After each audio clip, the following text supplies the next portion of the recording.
Well, good morning. Thank you all for braving the weather and being here. I'm assured that I have replacements for the rest of my committee here coming in at some point, but we'll get started anyway since we are here and the prime sponsor is here. So we will open the hearing on Senate Bill 300, and I recognize Senator Rosenwald to introduce. Good morning. Good morning. Thank you, Mr. Chairman. For the record, I'm Cindy Rosenwald, and I have the honor to represent Senate District 13 in Nashua. And I'm very pleased to introduce Senate Bill 300, which we call Catherine's Law. I've been working with a Nashua resident for several years on this issue, and he is going to tell you Catherine's story. But I want to tell you what the bill does. If you install or service oil heating equipment, you don't need a license. You can elect voluntary certification from the Mechanical Licensing Board. However, there's no requirement for what the competencies someone has to have to become voluntarily certified, nor is there any requirement if someone wishes to renew their voluntary certification that that person has kept up with changes in safety codes. So this bill maintains the voluntary certification, doesn't change that, but it puts into statute a requirement for field experience and either a license in good standing from another state or passing a national standards test.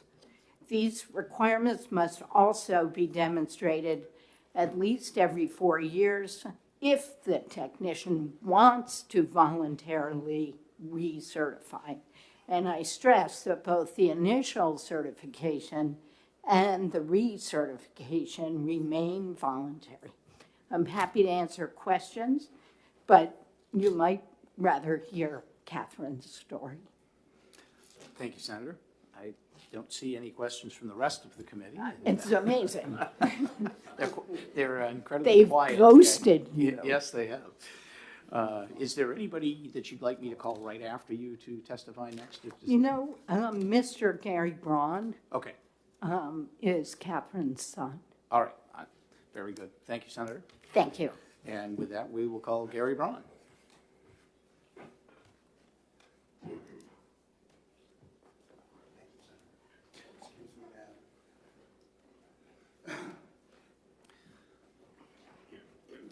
Good morning and welcome to EDNA. Thank you very much, Senator. I appreciate the opportunity to speak before you and hopefully the rest of the committee. I thank Senator Rosenwald for helping me put together this bill and get it before you.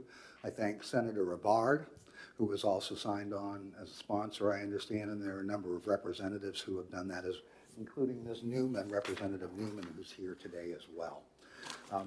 My name is Gary Braun. I'm a retired lawyer from Nashua, New Hampshire. I practiced there for about 30 years.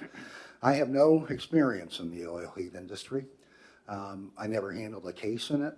I never knew much about it until 2016. And I'm going to tell the story about what happened to my mom. I grew up in northern New Hampshire. Good morning, Senator. My name's Gary Braun. I grew up in northern New Hampshire on a house that was built by my parents in 1966. It was serviced by an oil heat forced hot water boiler, not a furnace, but a boiler. And that's with the little baseboards and the copper piping and et cetera. My dad died in 1991. My mom was straight off the boat from Ireland, and she was a very independent woman, very stubborn to the point of being obstinate.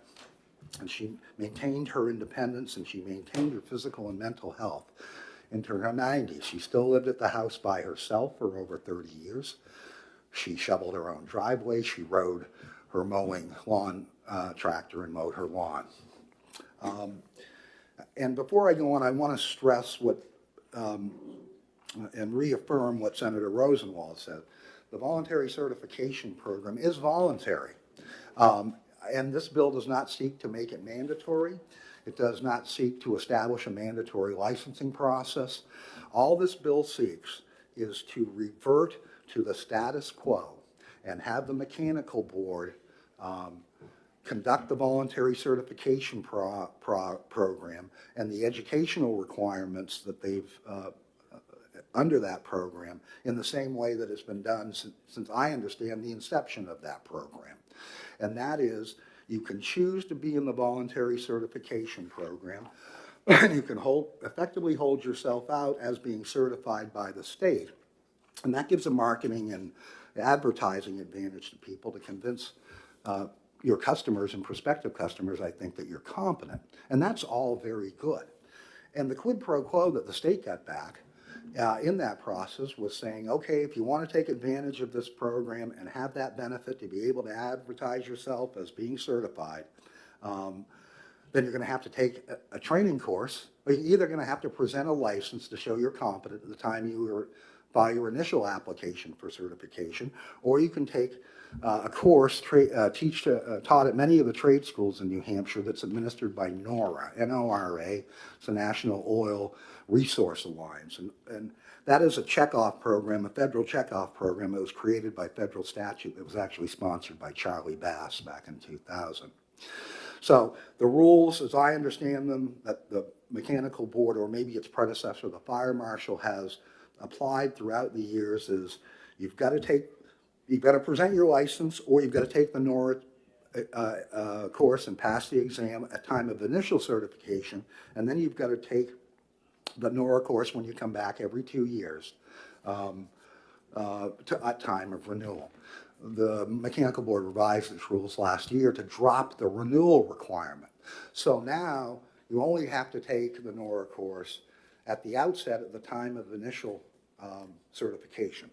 And I want folks to think about that. If a young 25-year-old goes into this trade, and it would be a good trade, I think, they take the initial application process, they take the NORA course at that time, they work in the industry for 40 to 50 years, and they never have to come back and take that course. So why is this dumb, retired country lawyer so interested in this? In 2016, my mom was at her house, and her oil furnace or boiler malfunctioned. It malfunctioned via what's called a delayed ignition event, DIE. It's kind of macabre, but it's appropriately named. And what happens in a delayed ignition event in an oil burner, the oil is introduced into the burner through a nozzle with holes in it. It creates an aerosol or mist. There's an electrode in my mom's burner system, a metal ring. The ignition transformer provides a signal or charge to, and the electrode lights the oil. In a delayed ignition event, for some reason, the oil doesn't light immediately. And so you get a call for heat from the thermostat. The oil gets discharged from the nozzle as a mist, but it doesn't light. And it falls to the bottom of the furnace, which is called the combustion chamber, and it pools as a liquid. And this is what happened in my mom's house. And there's no way to tell how many times the furnace tried to start, failed to, and deposited liquid oil in the bottom of the furnace, but eventually it lit. And you get a little mini explosion. And what happened was, I'm going to talk about the National Fire Protection Association. I apologize to the oil heat gentlemen, and this is not I think this is a water heater part. But this is going to illustrate how this kind of process works. This is not the right thing, but it will do. The attachment point on the furnace where the vent pipe joins the furnace is called the flue collar. I'm going to treat this as the flue collar. At my house, at my gas furnace, the flue collar is on the top of the machine. Here's the vent pipe. This is not, again, a oil heat vent pipe necessarily. But the vent pipe sits on top of, and in my mom's case, which was unfortunate, it was a rear mount. So it sat on the back like this. You had that concussive force from that explosion, and it blew the pipe right off of the furnace. Let me show you a picture, and I would like to introduce this into the record if I could. And this was investigated by the fire marshal. They took this picture. And this is the actual picture of my mom's house. You can send that around. We're gonna give it to Basement. So everybody can see it there. And you can see the pipeline on the floor behind the furnace. There's actually a photograph of her flue collar, which was a cast iron flue collar, so different than here. Thank you, sir. So my mom hears something. She sees smoke or soot. Being Irish, she doesn't run out the front door. Oh, I wish she had. She went down into the basement with a fire extinguisher, and she never came back out. Carbon monoxide is a deadly thing. And oil heat, and I found out, and gas heat can be dangerous. Any heating device can be dangerous if it leaks or discharges carbon monoxide into the structure which it heats. But in oil heat, it's very prevalent. It's a dirty fuel. I'm not saying it's a bad thing. I think a lot of people are moving away from it, but it's a dirty fuel. So after the pipe fell to the floor, and it fell to the floor because it wasn't screwed to the flue collar. What was used was called a friction fit. And basically, she was serviced by a reputable company for 6 years. All the tech did when he came into the annual servicing every year, including the year before this happened, all he did was use a friction fit, it's called, where you basically twist it on or push the pipe onto the flue collar. He did not use screws. He did not use rivets. He did not use any kind of fasteners. So my mom goes into the basement. The furnace is running full blast. Carbon monoxide is heavier than air. It fills the basement like a pool, and the coroner's report discussed this. And when the firemen came and found her, they found her on the stairs trying to come up, back out with her head at the top. The coroner said that carbon monoxide filled that basement like a swimming pool, and she literally drowned in carbon monoxide. She did not suffer headaches and pass out and die in that fashion. There was no air left in that basement. It had all been displaced by the heavier carbon monoxide. She walked out into it, and she was breathing pure carbon monoxide. There's no more horrible way I can imagine than dying that way. And the only thing, well, two things that temper my grief. Number one, my mom's with God and Dad. And she wanted that for a long time. And the other thing that tempers my grief is I promised her at her funeral that I would do my best. I would work the hardest for the rest of my life to make sure nobody died like this again. It is so needless, so avoidable, and it's easy to fix. So there's an outfit in Massachusetts called the National Fire Protection Association. They write a lot of these codes. New Hampshire has adopted a number of these codes, including NFPA Section 31, which relates to the installation of oil heating equipment, and NFPA Section 211, which relates to venting of all heating devices. I went to NEFPA. They have technical committees. They do periodic revisions of these codes, and I convinced them to change the code because it was ambiguous. It was basically silent on how you connected the vent pipe to the flue collar. The code has always been very particular about how you screw the sections of the pipe together and how you mortar the end of the pipe into the chimney, but it was really silent on the connection point at the flue collar. So here's the new code revisions for both Section 31 and 211 that are effective this year. Now, New Hampshire hasn't adopted them yet, but hopefully we will as it moves along. So here's the new section that's in both code provisions. In 211, it's 9.7.10, and it reads as follows, I quote, connectors, which is the vent pipe, shall be fastened, a mandate, to appliances, which are the heating devices, using sheet metal screws, rivets, banding, strapping, or other approved means. You can no longer use a friction fit. And in fact, the substantive commentary, the supporting commentary from Section 31 says that very thing.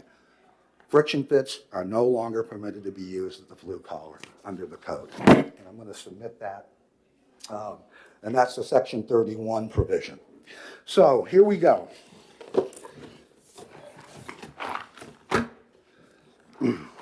Now, I should have opened these before today. I bought these sheet metal screws at Home Depot this weekend. It cost me approximately $10 for 200 screws. 5 cents a piece. 1, 2, 3. Now, my mom had a cast iron blue collar. So those, unless you drilled into the collar, it wouldn't work. But had something equivalent, I'm going to show you what would be equivalent in a second, had something equivalent been used at 3 screws at 15 cents and would have taken a few minutes for that tech to install, she would have survived that event. That's my opinion. That pipe would have stayed on and she would have survived that event. Let me give you what I think should have been used. My goodness, now I can't find it. I apologize. Here it is. All right, this is not my mom's furnace. This is an exemplar, if you will. And there's strapping and banding that could have been used. You can see the pipe is fastened to the chassis of the machine and then to the pipe. So even if you had problems using screws in my mom's cast iron flue collar, you could have done that. That strapping would have cost you $1, 2 screws on each side. So here's the problem, in my view. The voluntary certification program no longer requires people to be trained upon renewal. So for the people in the system already who've gone through the initial certification, under the new rules, that's all they have to do. How are they going to learn about this? NORA is going to incorporate this into their training materials. But how are our techs and oil service people in the state going to learn about this? And quite frankly, I think it's unfair to them to be left to guess what they should be doing to protect their customers in terms of attaching the pipe to the flue collar. And that's why I'm here. Now, I saw that I had no idea what was going on, and once the NEPA revisions became final, I went to the website for the mechanical board because I thought that was my next step, and I saw that they revised the rules to drop the continuing education requirement. Now, in the bill, we propose that they have to come back and take the NORA course at time of renewal every 4 years instead of every 2. I do understand there are legitimate financial concerns for people in the industry, including the companies that employ these folks, that this is a costly thing. Okay, it is costly in ways, but what's the benefit that you get out of it? You make sure your techs are adequately trained, they're apprised of the current changes in the law and in the codes, and they can do the best they can. Without that training periodically, more people are going to die. I'm afraid to say that, and that's what this is all about. We're trading money for people's safety. And I urge the committee to recommend that this be passed and that the Senate approve it, taking the side of the public in New Hampshire. And look, to me, there is a quid pro quo here. The installers and service techs and the people who employ them get to say, the state has certified us, they trained us, and in effect that gives us an aura of competency, and I'm okay with that. And in return, the state we're able, if we bestow this benefit on these folks, they voluntarily seek that benefit, we get to train them regularly and periodically. And we get to tell them about the new codes and new laws and the best safety industry practices, because this is developing and becoming safer all the time. Now that trade-off is gone. Now the folks who get certified, all they have to do is take the course once, and they're free to advertise that for the rest of their professional lives. That wasn't the intent of the statute, and I think the mechanical board has made a mistake here.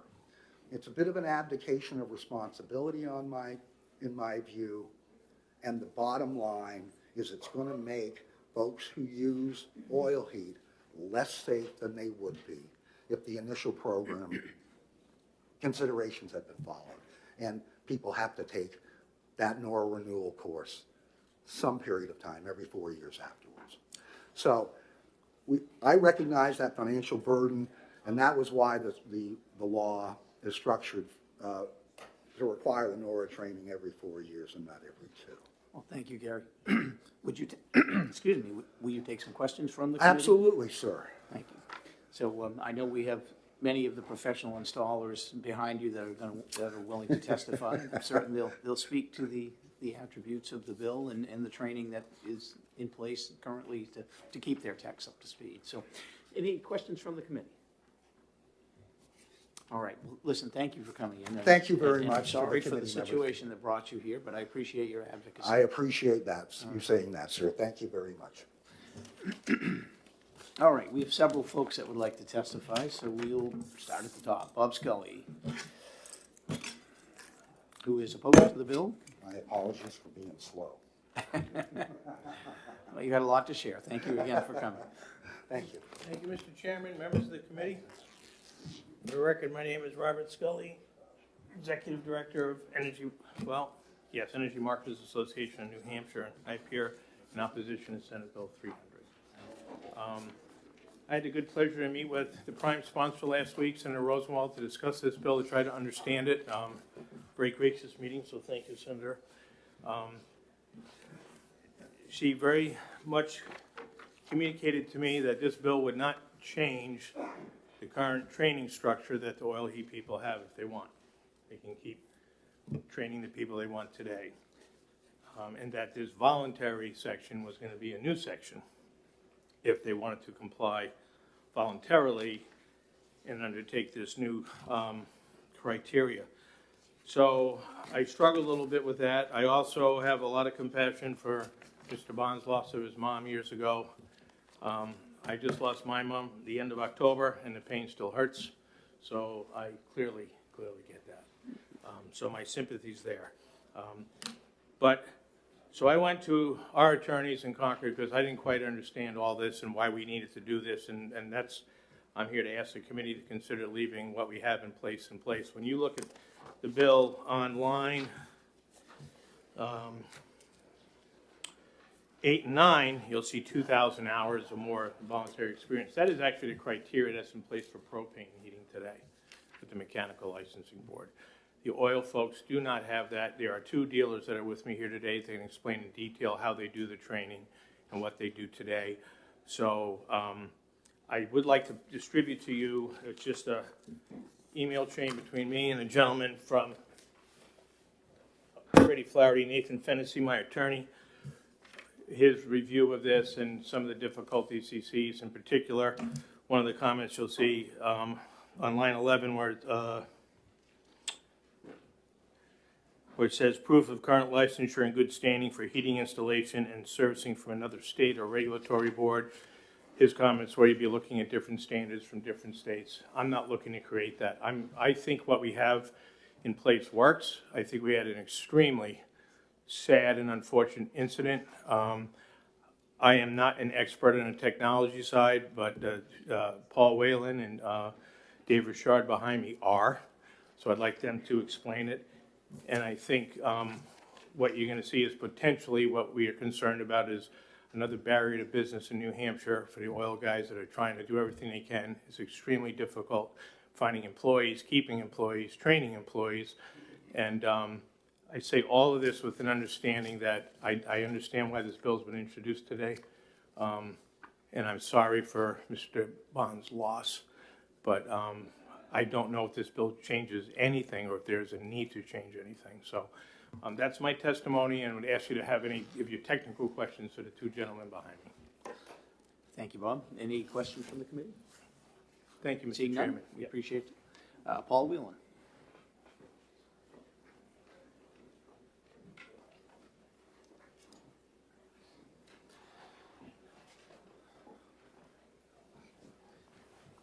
Good morning. Good morning.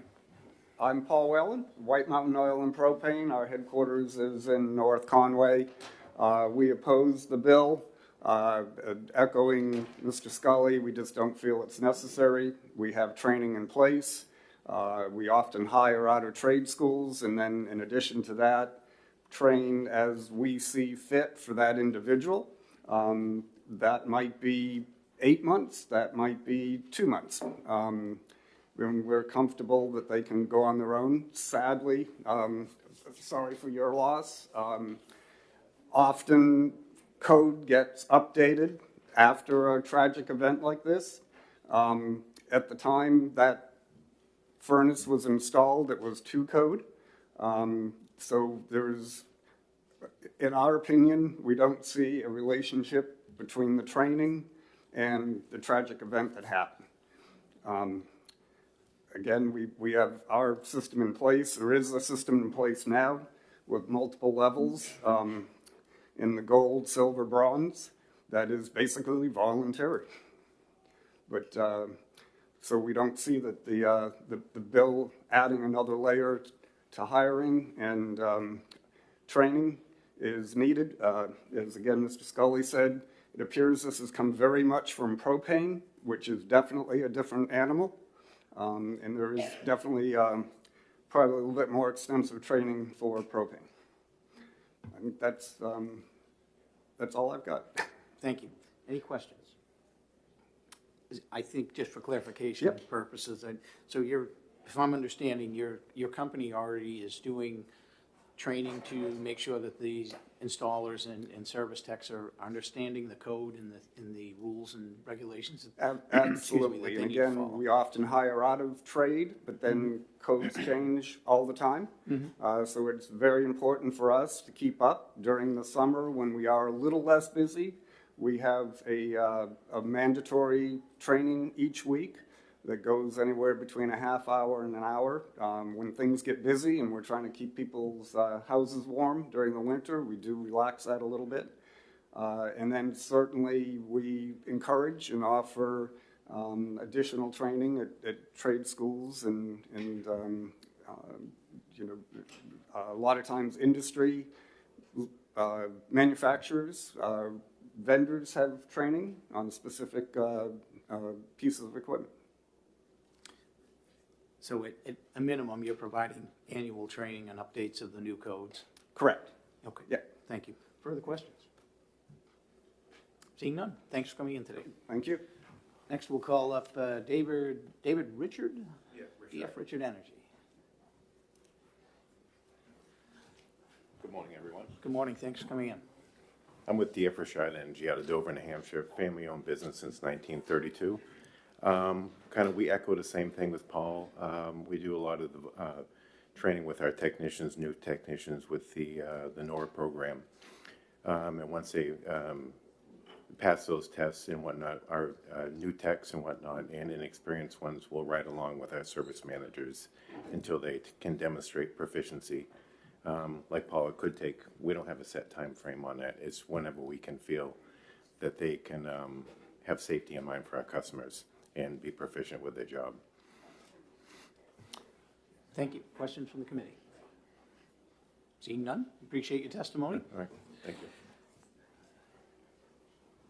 Rep. Sue Newman, Sue, did you want to speak? Yes. Okay, my apologies, I did not see you in the mix here.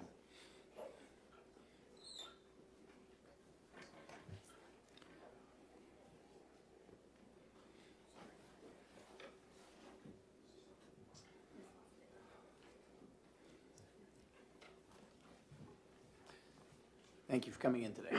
Thank you. Yes, good morning. My name is Sue Newman. I'm a representative from Nashua in Ward 2. And thank you for calling me because I was trying to get, I have to get to. Well, my apologies, and we usually try to give the other reps priority because we understand that you have other places to be, and I didn't pick you out of the list. So. I will be very brief with this.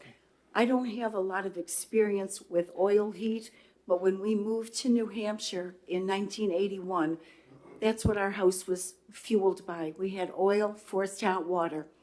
Fast forward fairly quickly, probably the next year or so, we put in a natural gas furnace boiler. And we left it alone. We were really happy. Nothing happened. It just kept it warm in the winter and whatever. 40 years we went with that until this past summer. We started having, there were problems. It was old and whatever. So we were going to be doing a new heating system. My husband and myself had no idea the changes that had occurred from 40 years ago. But when we selected an installer, we made sure they were licensed, there were recommendations, and they had experience in doing this. Needless to say, what we used to have as a boiler and piping going into an old chimney and whatever. Everything is different. And it was amazing that we went from this system that was as big as this desk to something that hangs on a wall. Okay. With that said, and all the piping and the soldering and the putting together of all the piping, it was hugely important that the installers knew what they were doing, and I felt a degree of confidence, certainly, that the building inspector came, checked everything out. Okay, new paragraph. For over 25 years, I was a realtor in the greater Nashua area. A realtor, we sold houses, we listed houses, we sold them, but we had to have a license renewal every 2 years, and there was a continuing required education, continuing education that we had to do. And about the bottom line with continuing education within the real estate industry, we were brought up to date on any laws that changed or were modified in the interim since a previous license change. But more importantly, there were stories from the realtors of things that happened to them in the field, literally in the house listing selling process. So listening to those stories, sharing the information, gave all of us the current information on what was going on, and we felt confident to move on. So I could support this bill. Given that your heating system in wintertime is so important and safety is a prime concern of everybody, I would be able to support this bill and hope you would too. Thank you. Thank you. Questions from the committee? Seeing none, thanks for coming in. Bill Trombley. Big room. Thank you.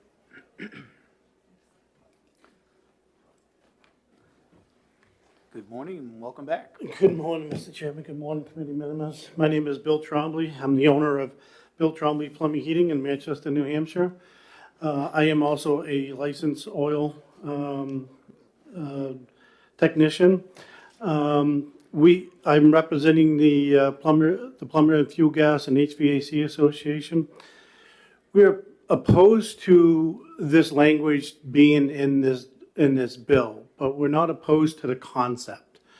Currently, right now, in the rules, you have to have in the rules that are already written for this voluntary license, you have to get 2,000 hours and you have to be NOR certified, either gold or silver. So that's already in the rules. So not quite sure why it needs to be in the law. As far as getting renewal and continuing education, we believe that that is something that should be taken in consideration, and the mechanical board probably should write that into the rules. Just like every other license that we have, the plumbing license, we have continuing ed, the gas fitters license, we have continuing ed. This is a little bit different. This is a voluntary license, and the last time I knew, we only had under 250 people that had this license. It's a voluntary license, and it's a flawed license. To be perfectly honest with you, I'm kind of surprised that this license didn't get, I'm calling it a license. It's not a license. It's a certification. I'm surprised that this certification didn't get the axe from the governor when he went through all the boards and licensing that are out there. Our feeling is you either make it mandatory, and I know I'm getting yelled at from behind me, because it is hard to find people, or you get rid of it. There's no reason to have it. We personally think it should be probably mandatory, but there hasn't been any will for that. The big oil companies that are members of the Oil Association do a great job on educating their technicians. They do. But they're the big oil companies. There's many one-man, two-man shops out there that don't do as well as educating their employees and themselves about the trade, and they go out there and do oil. You can go out and put in an oil boiler right now it doesn't make sense. It really doesn't. But that's the law. So going back to the law and to this, the way this is written, the initial licensing, the criteria is already in there. Don't like the dealing with the other state's license, but that probably can be dealt with the reciprocity law that is being kind of debated. I think it's tomorrow, and some criterias can be set up on that, because every state is completely different on their criteria and everything else like that. So to put it in the law and who's going to determine their license is going to be the same or not, let's put it in the rules. Let the mechanical board make the decision. Let's tell the mechanical board, go back to GELCAR and write some rules to get some continuing education for the licensing, because that's true. You can get your oil license, and I do training in my office, just like I'm not as big as an oil company as some of these other guys, but we do training. But I know friends at oil companies, they never do training on oil. They do it on plumbing, they do it on gas, but they're never doing it on oil. Probably some of the smaller companies, it's a 50-50 chance that they know NFP 31 and 211. It's a 50-50 chance. So continuing education is something that should be done. And again, I know the bigger oil companies do it. They're set up, they'll do it, but you got other companies out there that don't. So I thank you for your time, and if there's any questions, I'm glad to answer them. Thank you, Bill. I guess there's one that I kind of come up with. Are you aware of a lot of issues of complaints for customer service in the area of the oil techs? Yeah, I mean, what he's describing happens. To be honest with you, it happens. You're supposed to screw down that flue pipe. We go into many houses that do not have their flue pipe screwed down. I mean, that's common sense. That goes back to there's no licensing, so they don't pull a permit. It doesn't get inspected by the town. If that was inspected by the city of Nashua, I'm sure the city of Nashua would have caught these items. But because there's no licensing, the people that are installing the oil boilers, and again, I'm not talking about some of the bigger companies and everything else like that, they don't go get a permit, and they don't have the town or the city inspecting it. Some of the things is maintenances. I mean, a lot of people don't understand that they have to have their heating system maintained once a year. Mm-hmm. A delayed ignition is something that could be happening, especially if you don't have it. I'm not saying they didn't have it maintained, but if it's not maintained. But I've seen many of boilers that the flue pipe is blown off. Well, maintenance is certainly important. Those electrodes get worn and yes, they spaced do properly. So, other questions from the committee? Seeing none, thank you. Appreciate you coming in. Yep. Our final speaker is David Pelletier from Local 131. Good morning, Mr. Chairman, members of the committee. My name is David Pelletier. I live in Dumbarton, New Hampshire, representing Local 131, and I'm speaking in opposition to the bill. And generally, my opposition is this language in this bill. It mirrors the language in the rules currently, with the exception of the renewal training. And I don't see any reason why we'd have to put that into law when we can address it in the rules.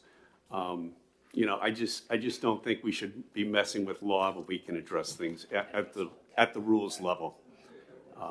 And I am not an oil person by any means, but I was on the mechanical licensing board. And like the previous speaker said, we have to remember this is a voluntary certification, and there's only, if there's 250 people that are certified, that's pretty good, but there are hundreds and hundreds of people out there doing this work. So, what are we actually doing here by putting it in law when we can address it in the rules? That's my testimony. Thank you for your testimony. Any questions? Seeing none? Thank you. Anybody else that would like to testify on Senate Bill 300? Sure, come on back up. We'll give you 1 quick minute. I gotta move on. I was going to say I'm back. I just wanted to dispute. Just please state your name again. I'm sorry, Paul Whalen, White Mountain Oil and Propane. One of the things in the state of New Hampshire is all oil burners must be inspected. That is not true on propane. That is up to the town. The state fire marshal does the oil burner inspection requirement. If the town does not actually have anything in place, you're required to file a permit with the fire marshal's office, and they'll do the inspection. So as far as I'm aware, all oil burners need to be inspected. Thank you. Questions from the committee? All right, seeing none. All right, anybody else? Seeing none, I'm going to close the hearing on Senate Bill 300.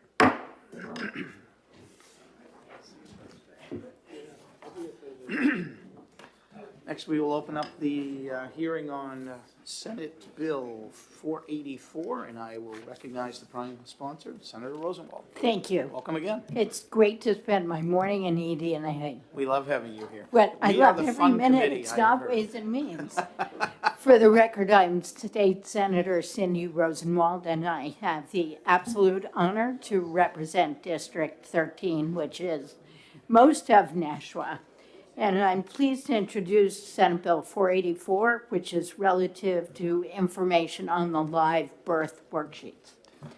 When a woman gives birth in New Hampshire, the Division of Vital Records, which is located in the Secretary of State's office, and let me just say that we're the only state in the Union that locates this function outside of Health and Human Services.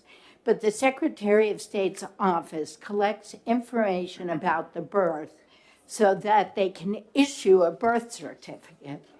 This includes the time and place of birth, the parents' names and social security numbers, marital status, and the baby's name. And appropriately, there are criminal penalties for submitting false information because the birth certificate is an official record. However, the form currently used by hospitals and birthing centers also contains 2 other sections. One is filled out by the mother and asks her to divulge some very personal information to vital records, such as how much she smoked while she was pregnant, how much alcohol she drank, and even how much she weighed before she got pregnant and at the time of delivery. Last year, we decriminalized that section of the birth worksheet that the mothers asked to fill out, so that's fine. The problem now is with the third part of the form, and I've given you all a copy of this form. Vital Records doesn't want it to be public, for which reasons I understand, having to do with having people file fake birth certificate applications. But I've highlighted some of the personal information the hospital or birthing center routinely sends to the state and federal government about the mother's medical history and the baby's medical status. This information includes, and remember, it's specifically identified, when was her last period? Does she have a sexually transmitted disease? Is she breastfeeding? Did she have fertility treatments? Was it a vaginal birth or a cesarean? And many other personal questions about her medical and social history. Again, I've highlighted some of the personally identifiable information taken from her and her baby's medical records and sent to the Secretary of State. Because currently, hospitals and birthing centers submit the medical information all at once on one electronic form along with the birth certificate information. This individually identifiable information, health information, is directly linked to specific individuals by state government. And while the state is required to provide the federal government certain identifiers of the mother, such as where she was born, her age, the town, county, zip code, and state of residence, we are also giving the Secretary of State individuals' medical histories. Because the Secretary of State is not a HIPAA-covered entity, I think that's problematic as well, because HIPAA would not, the federal HIPAA penalties, which are stiff, would not apply, could not be enforced if there was an unauthorized disclosure or breach. So Senate Bill 484 is different from last year's version. It limits the release of individually identifiable protected health information to state government to be only what the CDC already requires us to send them. And by reporting only the CDC required identifiers, I think we solve DHHS's concerns they expressed last year about losing CDC grant funds. And by requiring that the information for the birth certificate is sent separately from all the health information about the mother and the baby, the bill ensures that the additional identified information about mother, father, and baby that would tie an individual to a medical history is not disclosed to state government. There's no question that public health programs benefit from information. We should know where premature babies are clustered. We should know how fertility may have changed over the years. We should know what the impact of substance use and tobacco use is, and to what extent Medicaid is the payer for these conditions. We just should not know who the people are. We should not have their names and addresses, which currently we do. That information gets released to state government now without the permission or probably even the knowledge of the 25,000 individuals each year who are affected.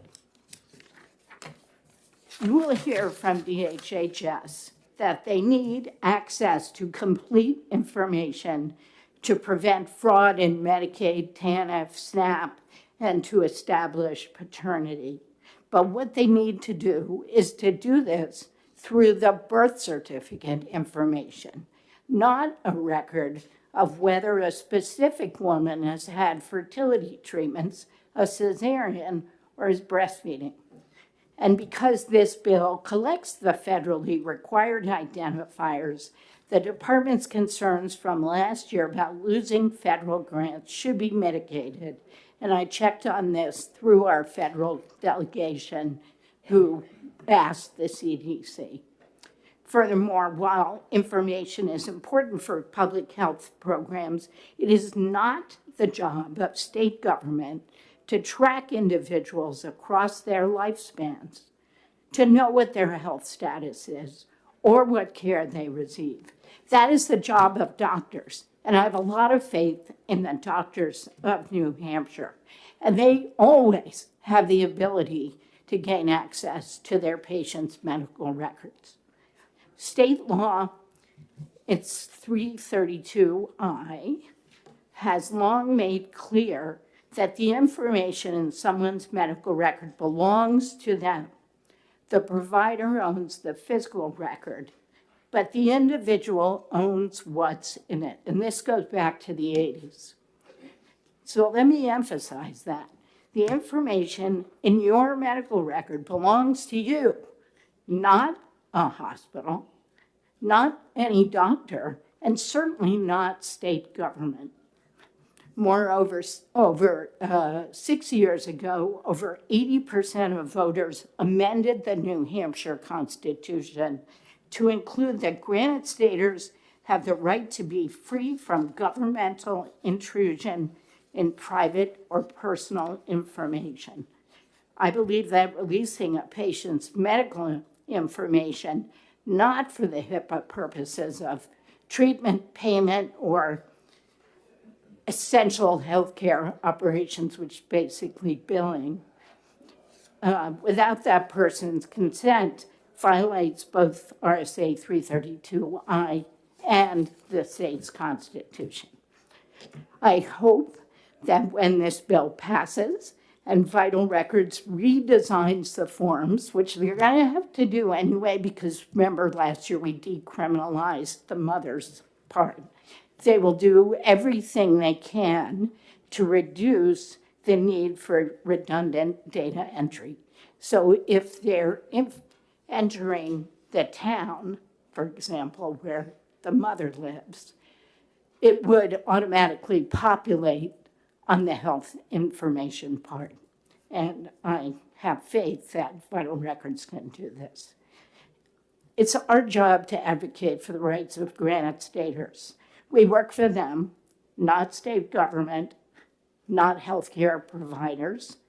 We have to remember that someone's medical information belongs to them, not the hospital, not the doctor, not the state of New Hampshire. In the end, it's their constitutional right to be free from governmental intrusion in their private or personal information. But it's also their legal right, because under our state law, they own their medical information. Thank you, and I'm happy to answer questions. More than happy. Well, thank you. That was a very comprehensive testimony. Senator Carson. Thank you, Mr. Chair. I have a number of questions. Oh, I'm sorry. Thank you, Mr. Chair. I have a few questions for the prime sponsor. Yeah. I'm looking at the bill, and on page 1, line 18, letter F, whether she was married at the time of the birth of the child or conception of child or any time in between. Why would you even ask that question? What's the purpose of that question? Well, it's required apparently for the birth certificate, and I think it may also be required by the CDC. I think it's a weird question too. Yeah. But if the birth certificate requires it, I'm not trying to change the birth certificate. I understand, but you're, if I may, thank you, Mr. Chair, talking about information that's intrusive. And so what is the purpose of this? What does it matter whether or not the mother is married either at the time of the birth of the child or the conception of the child? It doesn't matter. I agree with you. It's like another piece of information that they don't ask if was the mother divorced, were the parents separated. I mean, it's kind of intrusive, but I understand your response.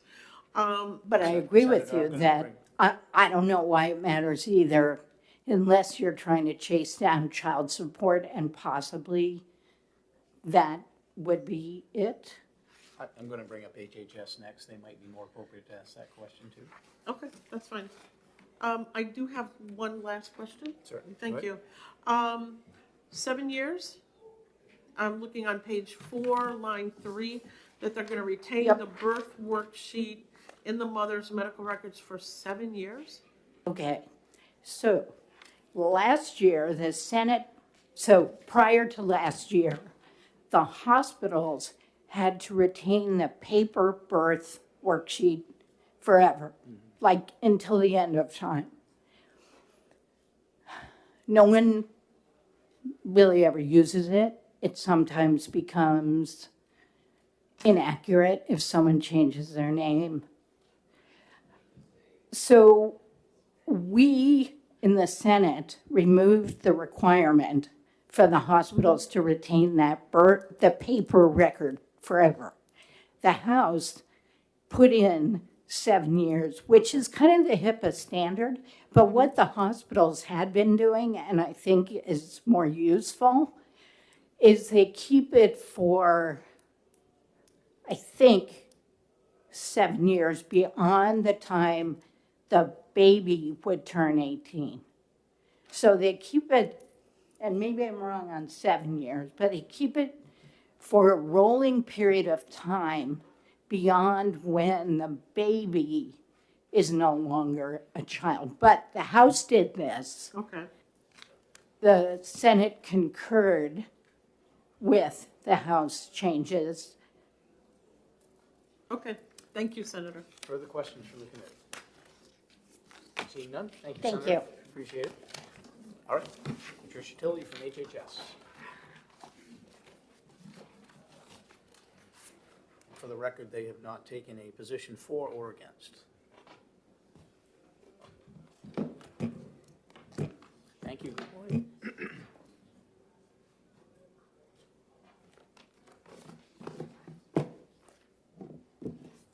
Good morning, thank you. As I get adjusted here, my name is Patricia Tilley. I am an Associate Commissioner with the Department of Health and Human Services. As noted, the department is not taking a position on this bill at this time. The sponsor and I have had many conversations about this topic. We have many areas of agreement, but it is my responsibility, and what I am hoping to do today is lift up areas of this bill where I think we have an opportunity to see clarity and discuss possible unintended consequences of the bill. You have a copy of my written testimony and the fiscal note electronically. As noted, in the United States, state laws require birth certificates to be completed for all births. This has been happening since, well, centuries ago, but certainly in the 20th century, the United States as a country said we need to standardize this. It was done for two main reasons. One, the health of mother and child, and it was also done as part of the labor movement at the time, because we saw so many kids entering the labor market as child laborers with no way to determine how old they are. So the birth certificate is wide and varied in its purpose. The standard certificate of live birth collects information on the use of prenatal care, maternal socio-demographic, behavioral data, place of birth, information related to medical obstetric complications of pregnancy. This is new information for lots of folks because that's not what you see on the birth certificate when you have a child. But that information is embedded and is to be used as part of the vital statistics. And that's because these birth records serve the dual function of both confirming maternity, paternity, and residence citizenship, while providing the foundational health information that is used to serve health programs in the prevention of maternal and infant deaths. Senate Bill 484 would deviate from some of these national standards. I will get also to Senator Carson's question around the marital question. I'll get to that at the end as to why that's there. As Senator Rosenwald also noted, New Hampshire is the only state that separates vital records from its lead state health agency. 49 other states, it is placed within their departments of health, however that is organized in their states. In New Hampshire, the Division of Vital Records is administratively attached to the Office of the Secretary of State. Kristen Keniston is the state registrar. She has been a fabulous partner to the Department of Health and Human Services, and I'm sure she will provide detailed explanations of their processes, their scope of work, and the impact of this bill. As part of our partnership between the Division of Vital Records and DHHS, New Hampshire RSA 5C3 states that the Division of Vital Records, in conjunction with the department, shall establish the procedures, conditions, and criteria for release of information regarding vital records data and statistics for health-related research and other purposes as per 126. 126 also states that the department shall have a direct and tangible interest in vital records, including personal identifiers. With this authority, and in accordance with the memorandum of understanding that lives between the two state agencies, the Secretary of State provides continuous, secure, electronic access to the Department of Health and Human Services of the entire contents of the data files on a 24-hour, 7-day-a-week basis. Each state agency, both of our agencies, use physical, technical, legal, and organizational measures to guard against unauthorized or unlawful access of personal data, accessing personal data, data loss, or alteration. Access to this data is limited by an individual's role and job responsibility. I, as an associate commissioner at the Department of Health and Human Services, have no business getting into these records. They know when I log in today, and it's like if there was a noise, I could not get into this data.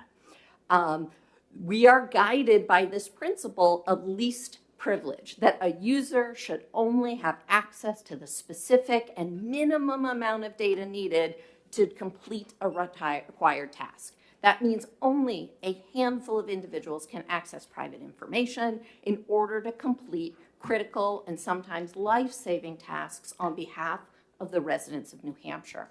Further, as Senator Rosenwald noted, the Health Insurance Portability and Accountability Act, known as HIPAA, created national standards to also protect sensitive patient health information.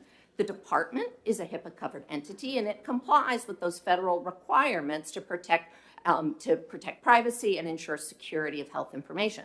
The Secretary of State's office and Vital Records is not a HIPAA-covered entity, but nor can it be. But we believe that they follow rigorous data security aimed at maintaining privacy. The birth record, of course, is not a New Hampshire phenomenon. In accordance with RSA 5C, forms and data fields maintained electronically shall include all facts contained on the National Standard Certificate forms developed by the National Center for Health Statistics. This standard of birth records has been adopted by all 50 states for the purpose of interjurisdictional exchange. This ensures that no matter where a baby is born, the same set of core data is collected in a similar format. In New Hampshire, roughly 10% of New Hampshire residents give birth in other states. And in New Hampshire, of the births that occur here, it is also roughly 10% of our births that are from people that live in Vermont, Massachusetts, Maine. So we have this sort of interjurisdictional exchange that happens on a daily basis. Privacy of this sensitive data is protected by many state and federal statutes, our modernized data systems, and again, the strict governance data policies that occur within both state agencies. In order to serve the residents of New Hampshire, the department is reliant on birth attendants to provide accurate and complete representation of this maternal and infant data. SB 484 proposes to repeal and reenact Section 5C19 by separating the birth record into two parts: information for the birth certificate and information for health and statistical purposes. This is going to require effort on behalf of Vital Records, the Vital Records Administration. It's going to require effort on hospitals, birth attendants, to change the existing patterns of data collection in the systems. The department suggests that with these proposed changes to the forms, SB 485 clarifies, we believe that it clarifies that all key data elements and personal identifiers will continue to be made available to the department as part of its direct and tangible interest. We believe the bill may retain the department access to names and addresses so we can assure citizenship and parentage for vital services such as TANF, SNAP, Medicaid, child support. To answer Senator Carson's question earlier, like, why are you asking this screwy question around marriage? Well, it's actually a direct impact to our child support program. So if you are married, you are the father, the husband is presumed to be the father of the child unless otherwise noted. So there are places like that why that data is included, and it has to do with some of those economic supports. However, we do believe that this bill will limit the data linkage between the personal identifiers and the health information. And while this may seem like a prudent approach that's going to protect sensitive information, it unfortunately will likely have a number of unintended effects that will affect healthcare for real New Hampshire families and will affect the department to provide basic data about our moms, infants, and children. For example, without this data, the department is no longer going to be able to assure timely and accurate matching with Vital Records to ensure that about 12,000 infants a year are screened, with their parents' consent, and followed up with for life-saving care and treatment through our newborn screening program. So again, babies, within 24 hours of they're born, they get a little heel prick on their heel, and they are screened for congenital health conditions that, if not treated immediately, will really create some harm and suffering of children. What's tricky about these, unlike other birth conditions, there's no clinical sign early on. And once the damage is seen, months or weeks or months later, the damage already has happened. So since the 1960s, all states have had newborn screening programs, and as part of that, states are entrusted to make sure that those screenings happen within the timelines that are associated, and if they don't, we follow up with providers to say, you better get on this, or give us the record where the parents declined that treatment. The department also depends on existing authorized and complete access to the information to provide accurate statistics about the health of mothers and children. And this is what I'm going to send around right now.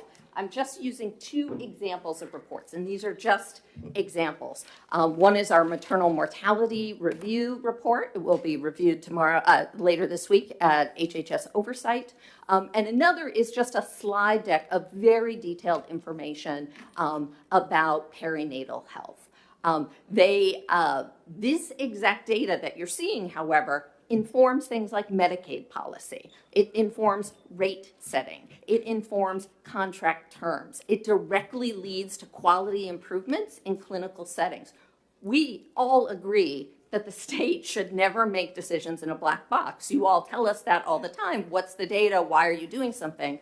We need to use rigorous statistical analysis that does require a minimal amount of identifiers to ensure that the data is accurate, that the information we give you as policymakers and we use to determine policy for the entire state is right. Those identifiers are stripped out of any publications or report, just to be abundantly clear, but we believe that local, timely data should drive decisions, and that data comes from these complete vital records. We have piles and piles of more information and entire websites that are filled with these sorts of epidemiological and statistical analysis that I would love to talk to you about at another time.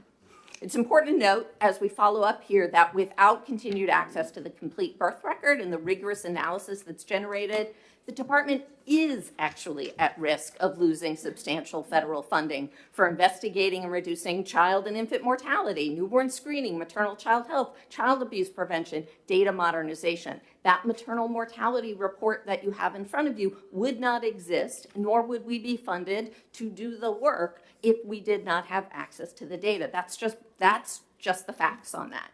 We would not be able to get the federal support, and we all know that there are not a lot of general funds available to do this sort of work, so we appropriately leverage those federal resources. We believe 485 does not intend to do harm, but it is important to note that no other state has considered or implemented such a radical move that might limit the state and Health and Human Service Agency to receive critical information. New Hampshire values privacy. New Hampshire also values the health of its moms and babies.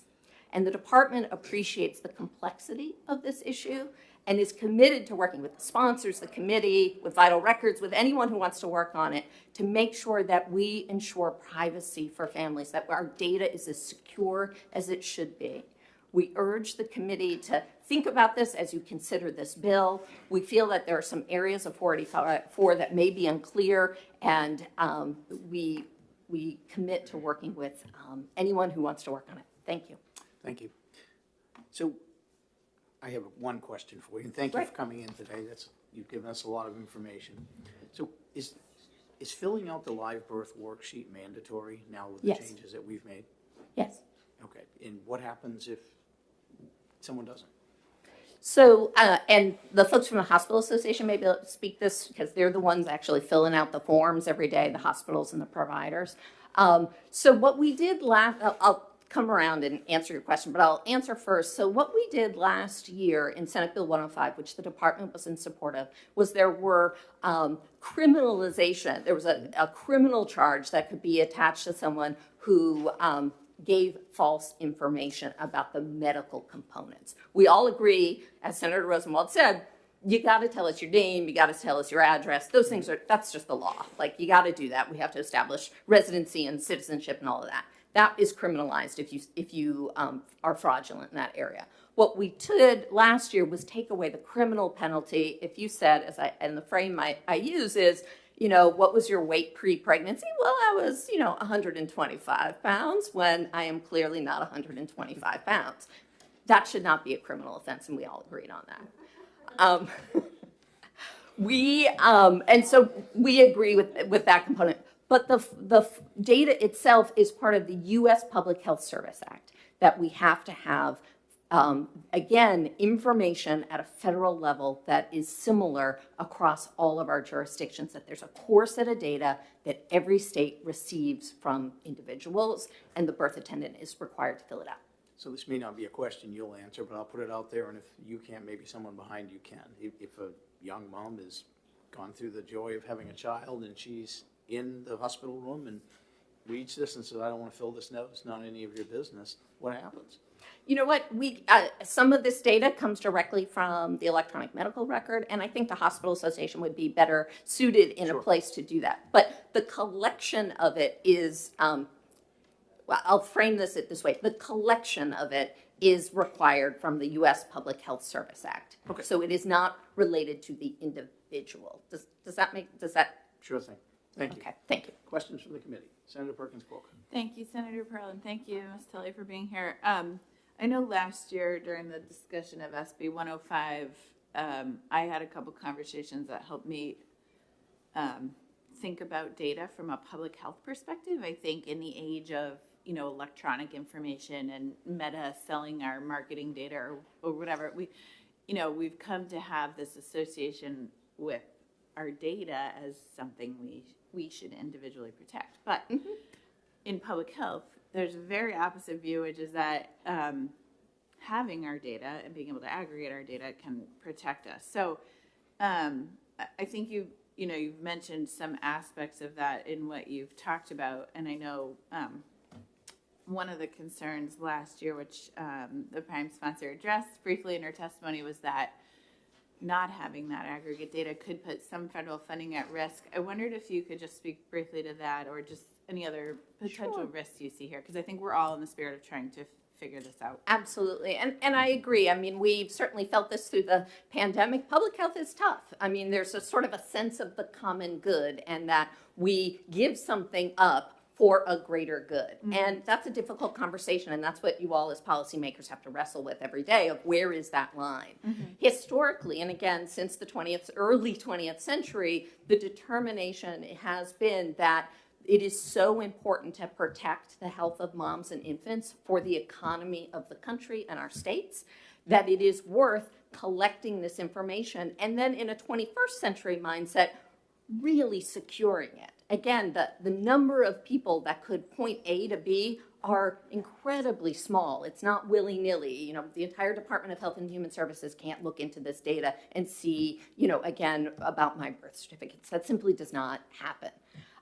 So from a federal funding perspective, I know us right now because we could not do the sort of data analysis and follow-up and abstraction that is required. We would have our clinical partners who could do that, but that often is incomplete.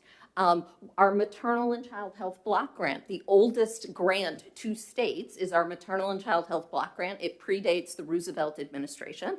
That would be at risk because the way the formula is written is based on this data.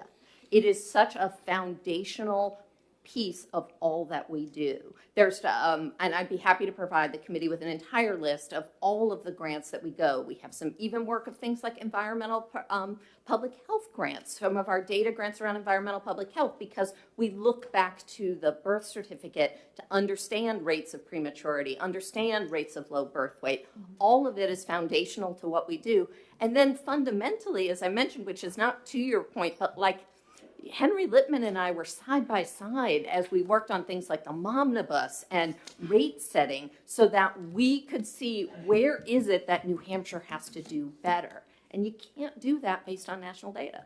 Mm-hmm. And just one more thing. All of it? Sure. Yeah. And thank you. And you addressed one of my other questions in your testimony, which is that vital records cannot be covered by HIPAA.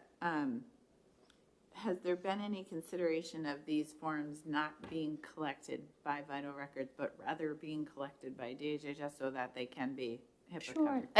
That's a great question. So, and I see Representative Bolton's in the audience in the gallery. He may speak to this happen, but you know, over 20 years ago, Vital Records was within the Department of Health and Human Services, and while Representative Bolton was the state registrar at that time, the move was made to put it within the Secretary of State's office. That was really in the earliest days of HIPAA, and the reason, and I don't want to, and again, the current state registrar can talk about this more, there's no fault assigned to Secretary of State not being a HIPAA-covered entity. They can't. HIPAA-covered entities are healthcare providers or those who have insurance. So we get that both by Medicaid and by the fact that we are the Department of Health and Human Services is a healthcare provider when you think of our hospitals. So they don't do that line of business, and so HIPAA does not apply to them. So I want to make sure there's no, I'm not pointing fingers and saying, you know, you could be, because they just simply can't. They just can't. Well, I'm sure we will have many more questions as a committee. But, Thank you. I think we're going to cruise along Got a in lot. the interest of time. Thank We you. have several more speakers. Thank you. Representative Bolton.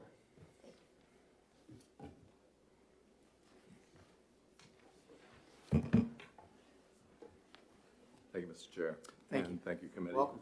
Hey, for the record, my name is Representative Bill Bolton, and I serve the towns of Plymouth, Holderness, and Ashland, and Grafton House District 8. And I thank you all for allowing me to testify. I'm just rising in support of House, or Senate Bill, excuse me, I'm in a different location now, but Senate Bill 484 FN. And it's rather simplistic, but I am also putting a bill in on the House side, it's House Bill 1689, and it accomplishes pretty much the same thing with regard to Senator Rosenwald's pathways, so basically separating the birth record in one pathway and the demographic in another. And mine is simply just shutting off the identifiers as it goes over to Health and Human Services.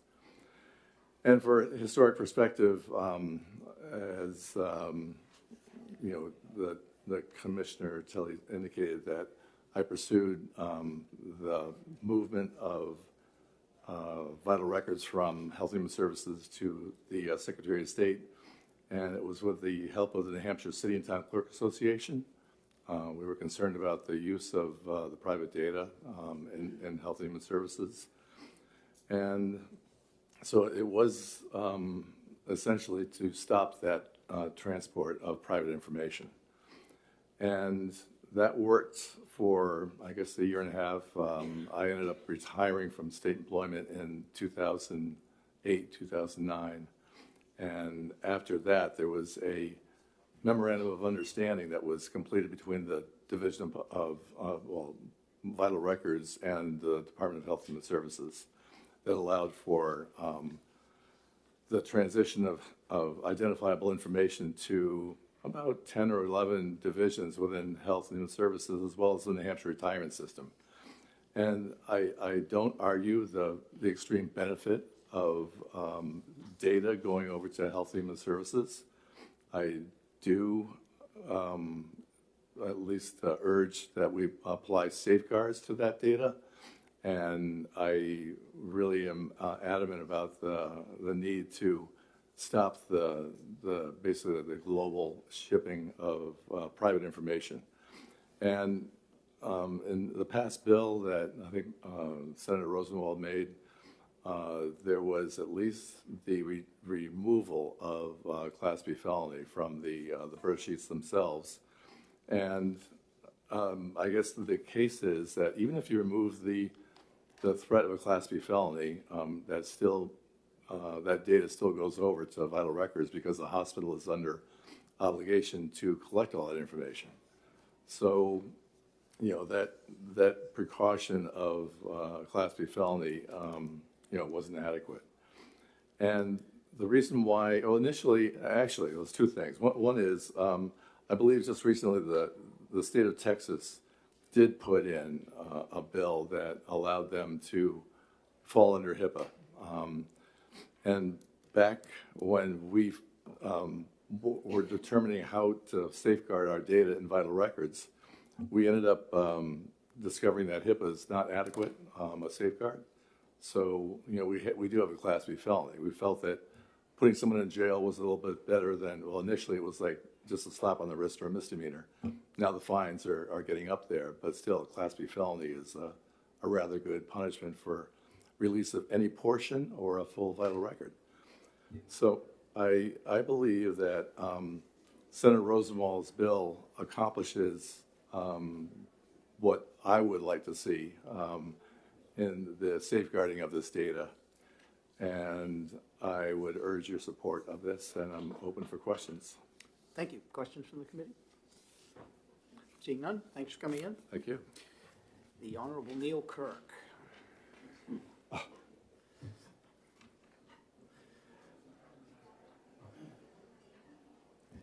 Good morning, Mr. Chairman. You miss us so much you had to come back, huh? When privacy is at stake, I'm very concerned. Good morning to you, Mr. Chairman, members of the committee. For the record, I'm Neil Kirk. I live in the town of Ware, and I'm representing myself.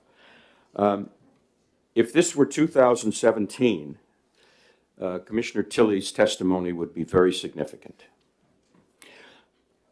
But this is after 2018, when the Constitution was amended, and privacy of personal information in the hands of government has taken a very different turn. The state cannot collect personally identifiable data in basically dossier form on every one of its citizens, except in extraordinary cases. That's what the constitutional amendment says. The fact that New Hampshire may have arrangements with other states or with the federal government and gets money for providing this kind of data to those kinds of entities takes second place and is subordinate to the New Hampshire constitutional protection of personal information in the hands of government. So in 2024, the Department of Health and Human Services cannot constitutionally acquire the information that it wishes to acquire in the way that it's acquiring it. If the objectives of the department are to protect public health, as an example, there are other ways that it can do that through private entities, for example, such as hospitals, doctors, and others, where it does not have to have the personally identifiable information that the Constitution says is not available to it. Unless it is the only way that the public objective can be achieved, the department cannot obtain this information, and there are other ways that it can be done. So this bill takes a step in that direction of protecting personal information. It doesn't quite go far enough. And the only thing that I think saves it, and perhaps current law, is the fact, and I hope I'm correct in this, that a mother or a father may refuse to provide information to the state or to the hospital or anyone else without suffering any penalty. Now, I know one penalty was removed in the past. I'm not sure that it applies to everything. But if it applies to everything, that would be a signal improvement. Moreover, I would hope the committee would take the step to inform folks at the time they're asked this information and have to fill out the form that they do have a right to refuse and that they don't have to answer these questions. Because then, if they choose to answer them, and I know there's a great deal of social and time pressure, I've been a father in a hospital too, to answer these, to do everything you possibly can that the doctors and nurses are asking you to do, then the information having been voluntarily given to the state would be in a different category than information which is compulsively required by the state under some sort of penalty. But that only works if folks have notice of the fact that they have a choice in the matter.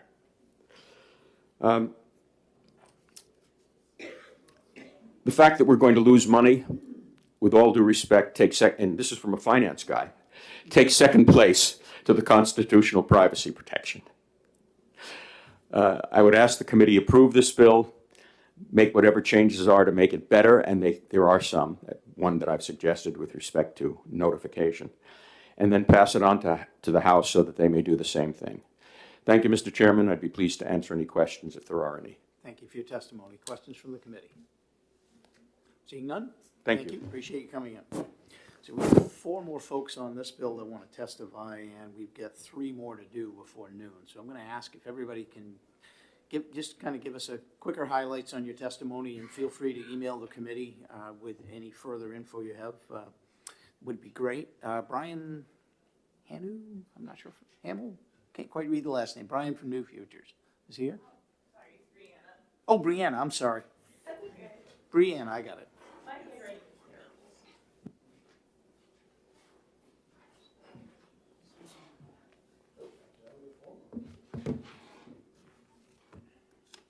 I have written testimony, so I'll keep it really short. All right, so if you could just give us like a quick 30-second, because we have 4 more bills. My apologies, there's 1 more on the back. So I'm Brianna from New Futures. The main point that I wanted to talk about was how we would lose New Futures opposes SB 484 because we would lose funding for really vital programs that we worked really hard to get. One of the programs is the Maternal Mortality Review Committee. They take data information about families, and they see like when mothers die. Currently, the United States has a maternal mortality crisis. So having this data and knowing relationships to them is really important to solve that crisis. Thank you. I can take any questions. But. Thank you, Brianna. I appreciate your brevity. Any questions? Seeing none, appreciate it. Ben Bradley.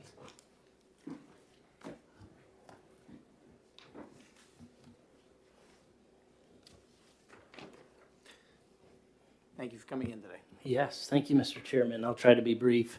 For the record, my name is Ben Bradley. I'm the Vice President of State Government Relations for the New Hampshire Hospital Association, representing all 26 hospitals, and which includes 15 birthing hospitals in New Hampshire. Just a couple of concerns we had. One is related to the administrative burden, which I've laid out in my testimony. The concern is currently there's one electronic means at which a nurse or whoever is filling out the form could use to go through the questionnaire with the patient and be able to fill that out electronically. We would hope and support ensuring that that can be continued, and then on the back end, whatever data is pulled for the purposes of for the state, that it could be separated as appropriately laid as laid out in this bill. Secondly, we do want to reiterate the concerns around public health. We do feel that we partner with the state, our providers partner with the state for identifying those important challenges, and just have a concern that this bill may prohibit some of that work going forward or negatively affect public health. I do want to just note that our hospitals remain committed to filling out these worksheets as they are amended or changed or revised, and will continue to do so, working with the Division of Vital Records, Division of Public Health Services, and the freestanding birth centers on this important topic. I'm happy to take your questions, which it sounds like you do have a couple. Thank you, Ben. Any questions? Senator Altshuler. Thank you very much for putting this together. That's great, and taking my question. I have heard repeatedly today that there's real concern about not gathering data that would inform grant funding, I guess, for that impacts maternal health. And I think I'm struggling to see where that is. What part of this, what part of the highlighted spots that Senator Rosenwald has pointed out would indeed impact maternal health? Yeah, I wouldn't say I have the expertise or the knowledge at the moment to speak as the best or have the best response for you, as the department or maybe Dr. Tilley could go through with you at another time. But I would say that things like, as I pointed out in my testimony, the health professional shortage area designations, medically underserved population designations, and maternity care target areas designations that are federal designated. My concern, or our concern, is that would the state still be able to participate in programs that rely on those designations if this bill eliminates some of the personal identifiers that may be required for those designations?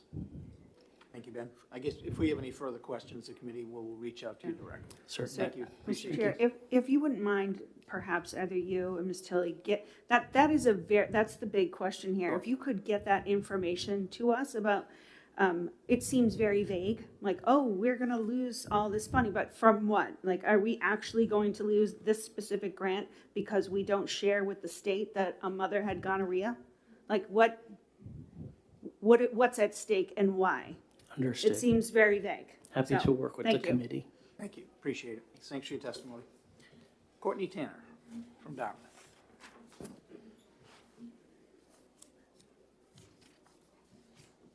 Good morning. Good morning and welcome. For the record, Courtney Tanner. I'm Senior Director of Government Relations at Dartmouth Health. Dartmouth Health is an academic medical system in our state that is comprised of Dartmouth Hitchcock Medical Center, the state's only academic medical center, and 3 community hospitals, and we also have community group practices in Manchester, Nashua, and Concord.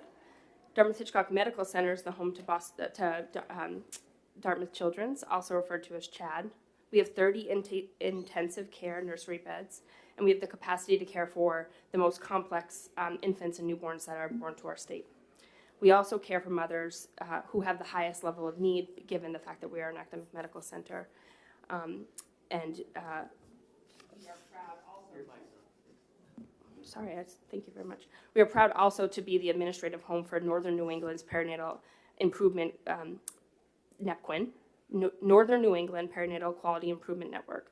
This is a consortium of multidisciplinary providers across Maine, Vermont, and New Hampshire who collaborate, educate, and work to advance the care to our expecting mothers, postpartum women, and infants and their children.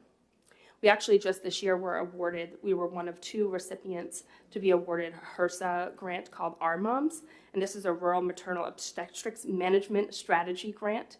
It's a 4-year grant where we will be drawing down $1 million from HRSA, and our project is to support the northern access to obstetric services and improve quality for obstetric services in the northern part of the state specifically.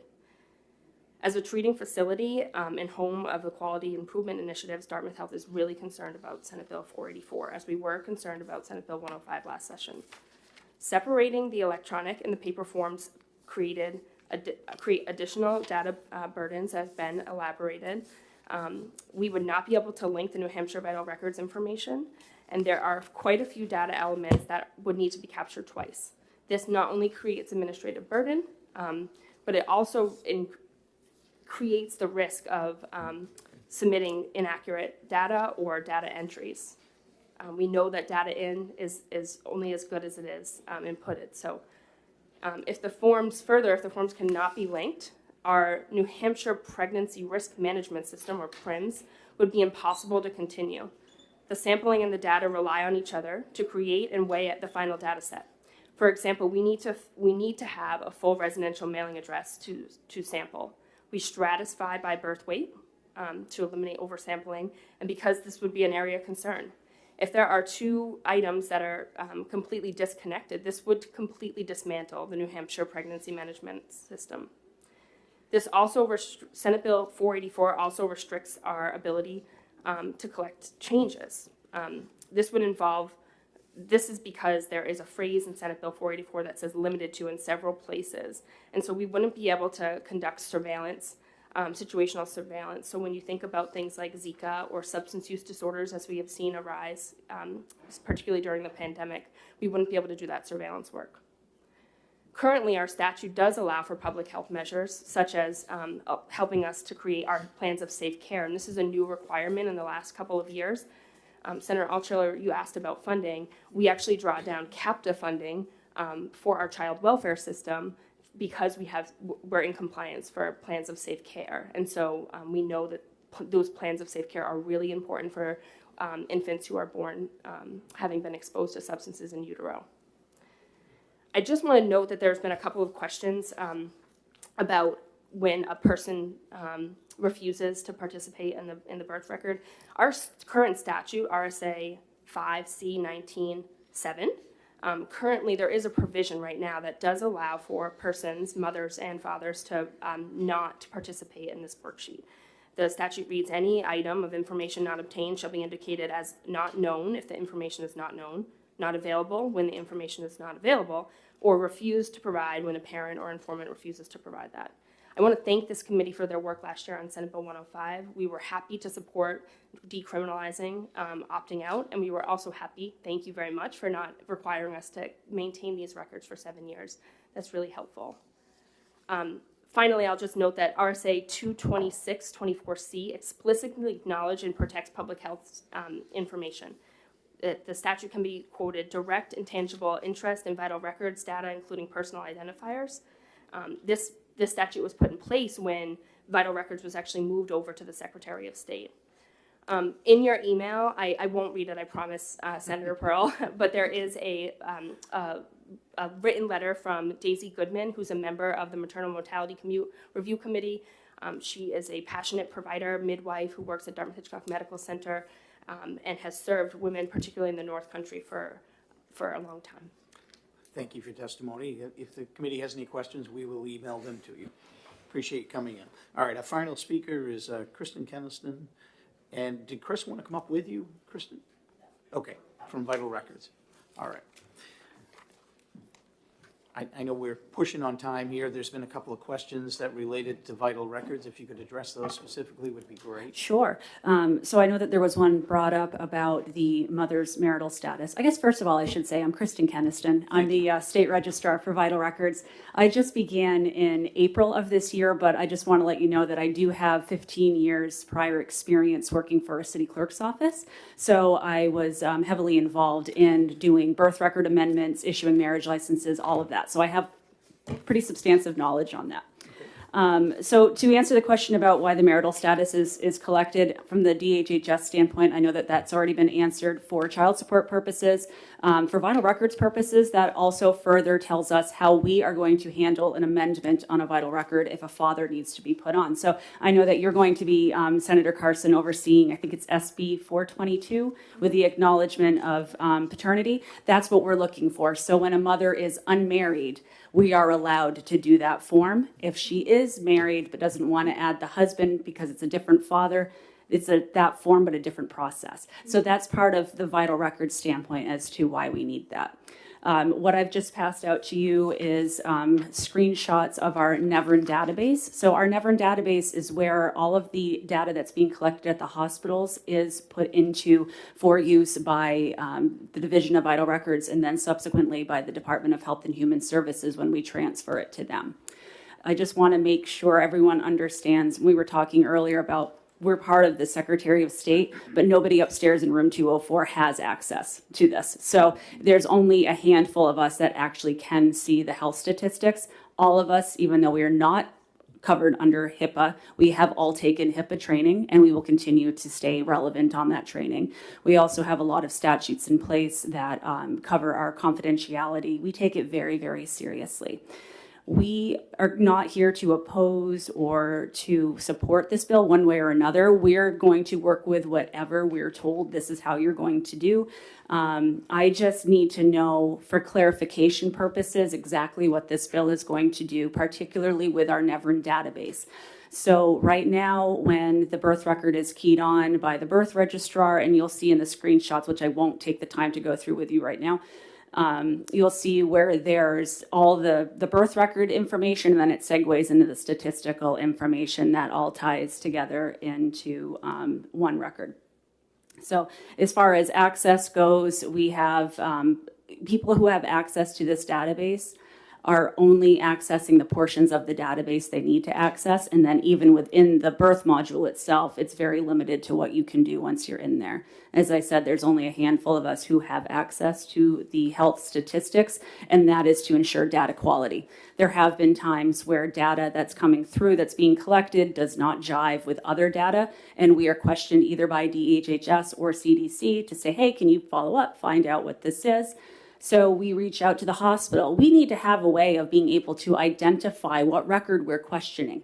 So if we are going to have to keep the statistics separate from the birth certificate, there still needs to be a way that we can identify that and say, okay, it's this file is the one that's causing issues. We need to be able to reach back out to the hospital and say, it's file number such and such. Can you pull that and tell us, confirm these statistics? So I can take any questions if you want, or you can follow up with me on an email. Thank you. If the committee has further questions, we'll follow up on an email with you. Thank you. Appreciate you coming in. And with that, I'm going to, if anybody else has information they'd like the committee to have, please feel free to email it to us. And with that, I'm going to close the hearing on Senate Bill 484.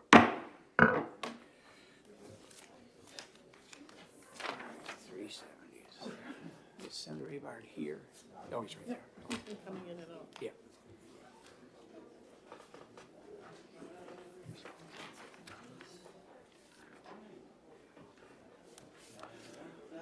All right, with that, we're going to open the hearing on Senate Bill 370 and recognize the prime sponsor, Senator Avard.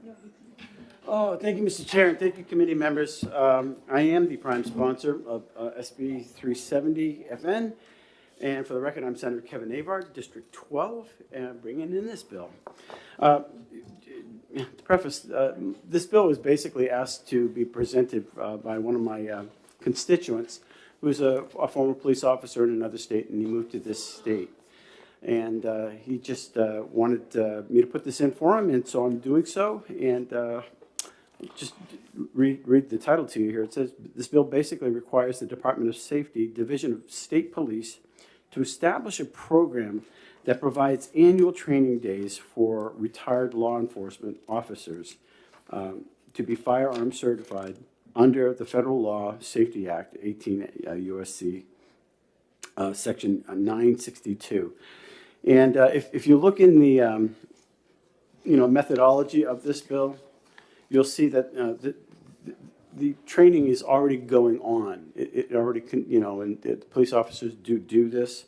The type of training is already being provided, as you can see by currently, and it's only available to retired New Hampshire State Police Division members. So there's a little bit of the rub. The current training is offered by 4 separate dates throughout the calendar year. You read on, and so I'm really not sure what we can do with this. I mean, I've had some suggestions, through testimony, through email. One of the police officers or chiefs said that the PTSC certified firearm instructors, they all have to follow the rules. It's called Poll 404.3. The problem with out-of-state retirees is that they don't know if they're meeting the requirements of the training. So somebody else testified saying it would be I would support the legislation provided us an option. Let me read this a little better for you. I would support the legislation that provided us an option to do this for the retirees in our community, so long as we can vet out the good, in good standing, the police officers that move here. So we know who, there are thousands of people who are former police officers in the state that they can require this, but the people that come out of state, they really don't know them, so they want ways to vet them. I don't know if my constituent is here that asked me to put this in, but maybe you could explain a little bit more as to details as how we can improve this bill and make it meet for those that do move to the state that were former law enforcement officers. Other than that, I really don't have much more to tell you about this. It was new to me, but I promised my constituent I would definitely put this in for him. Thank you, Senator. I only have one other speaker signed up. So, Okay. any questions for Senator Abar? Seeing none, thanks for Thank bringing it in. you. And have a wonderful rest of the day. Thank you. It will be fun. Sergeant Gerard, and I'm sorry I can't get the toll. All right, I got it. Welcome.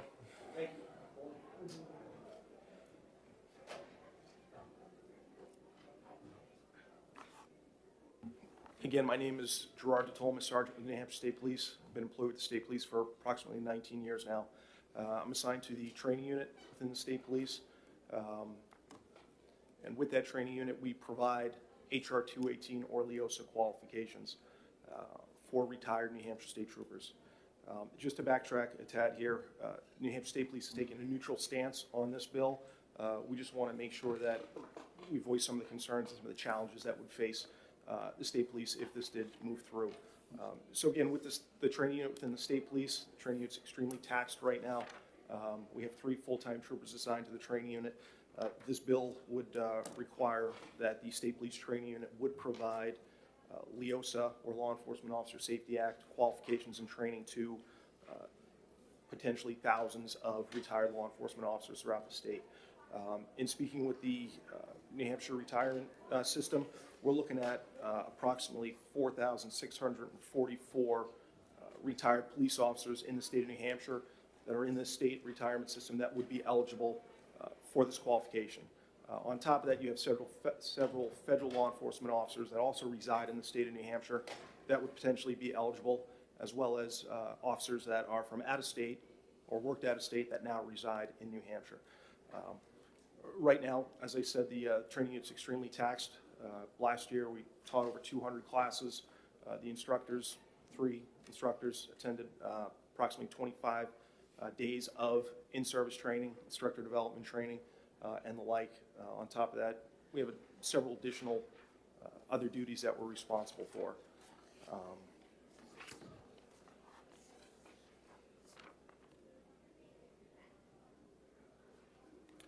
With that being said, I just want to provide this brief testimony, but if there's any questions, any clarification I can offer regarding the Law Enforcement Officer Safety Act or this bill, I'm happy to answer any questions. Thank you. Senator Carson. Thank you, Mr. Chair, and good morning. Morning. Why do we need to do this? I'm reading this, and I read the bill. To what purpose? Is it just to keep them up to date on their firearms certification? Isn't that something they can do on their own? So that's a very good question. So I believe LEOSA started in 2003, 2004, and basically what it allows for is law enforcement officers that are active or retired law enforcement officers, if they maintain the same firearm standard as active law enforcement officers, they have the ability to carry a concealed weapon in any of the 50 states. Okay. So oftentimes they'll retire. They still want to have the ability to carry a concealed weapon when they travel or do whatever it is that they're doing, and this offers them the ability to do so, as long as they still maintain those same firearm standards that active law enforcement officers maintain. Okay, thank you. Senator Altshuler. Thank you, Mr. Chair. Thank you. Thank you for being here today. Absolutely. Since this is a federal certification, is it possible to get this certification over in Vermont or Massachusetts or Maine? Can you get it in another state? And how do you register, or how do you do this? Sure. So a lot of different states do it differently. Massachusetts, for example, does it very differently than we do here in New Hampshire. Massachusetts has several certified, vetted firearms instructors. Oftentimes they're civilian instructors or private instructors, not necessarily law enforcement officers. They maintain a list, and then if anyone is looking to qualify for LEOSA, they can go to that firearms instructor, oftentimes pay a fee, and go through, qualify, meet the requirements, get some sort of documentation that they meet those requirements, and they're all set. One follow-up? Sure. Thank you. Thank you very much. So you mentioned that if, in other states that they have civilian instructors who do this. So is this something that someone who is a former trainer, like yourself, or someone else who's retired, who was a trainer, could you privately offer this class, could you continue to be a trainer without being employed by the state of New Hampshire? Is that possible? Is there a business model for doing this? So in New Hampshire, there's a POL through the police academy that says that you have to be a active law enforcement officer, and you have to have the permission of your chief or your agency head. So there are folks that are able to do that may have that permission through their agency head, their chief, that do it on the side privately, but it's not very common. There aren't too many entities in the state of New Hampshire that offer this training. I know New Hampshire State Police, we provide the training for our own retirees. We qualify approximately 120 of them a year, but we get numerous phone calls from folks that are retired federal law enforcement officers, folks that retired from NYPD that now live in New Hampshire, and they're looking for a place to meet this qualification. And there aren't too many places to steer them. There's some of the sheriff's departments that offer this, but again, there aren't too many resources throughout the state to provide this training. Okay, thank you. Thank you. Further questions? Seeing none? All right, that's the last speaker we have on 370, and with that, we will close the hearing. And I see we have the prime sponsor for our next bill, 336, and I will welcome Senator Murphy. Thank you, Mr. Chairman. Senator Murphy representing the people of Manchester, Goffstown, Raymond, Hooksett, Candia. So it's nice to be able to put a bill in that's only 16 lines long. The question is, the people that work for the state and for the towns thereof, do they have a general obligation to be honest to the people they work for and that pay their salaries and wages? And I think they do. I think that should go without saying. In fact, and I handed out the first page of the State of New Hampshire Respect and Civility in the Workplace Policy from the DAS. And you'll see 1.1.14, civility. We are courteous and polite in our behavior. We are open, honest, and direct in all aspects of our communication. So it's already policy for state employees. But a lot of towns apparently don't have this policy. At least I've heard from several constituents that said that they had issues with people that work for them in their towns being less than honest, less than forthright. And so that's why I put the bill in. And all it says is that an officer or employee of the state or political subdivision thereof who makes a fraudulent statement or material misrepresentation to a member of the public in the course of his or her employment shall be subject to disciplinary action. And it says that it does not apply in two cases. One, where the false statement or misrepresentation would be deemed justified pursuant to the competing harm standard, i.e., someone gets hurt if I tell the truth. Or two, in any case where the false statement was made by a law enforcement officer in the furtherance of a criminal investigation. I'm well aware that there are times that police officers need to lie to do their jobs correctly.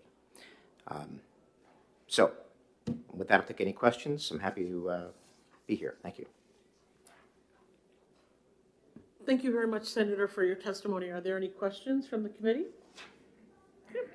Senator Altshuler. Thank you. Thank you for being here, and thank you for taking my question. You mentioned in your introduction of this bill that you have constituents who've had issues. What were those? Like, what is this trying to? What's the problem this is trying to solve? Well, thank you, ma'am.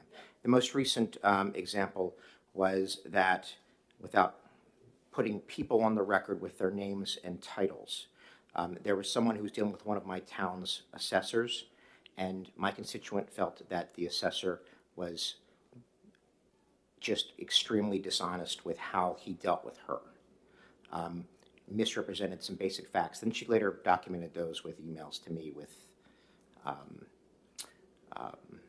specific examples. So. And this was this either escalated to a point beyond being able to be dealt with within the town structure, in that case, that we have to escalate it to a law. Like, was it? Well, Yeah, what in this happened? particular case, the person went to the town manager and ended up having a meeting. I have not followed up with her to see where that currently stands. But this brought to my attention the fact that there is no apparent general expectation that citizens have a right to honest statements made by their public employees. And I think that's wrong. I think that people should be entitled to honest statements from the people they pay. And people that work for the state and for the towns thereof work for the citizens. The citizens have a right to expect honesty. And I think that does deserve a law.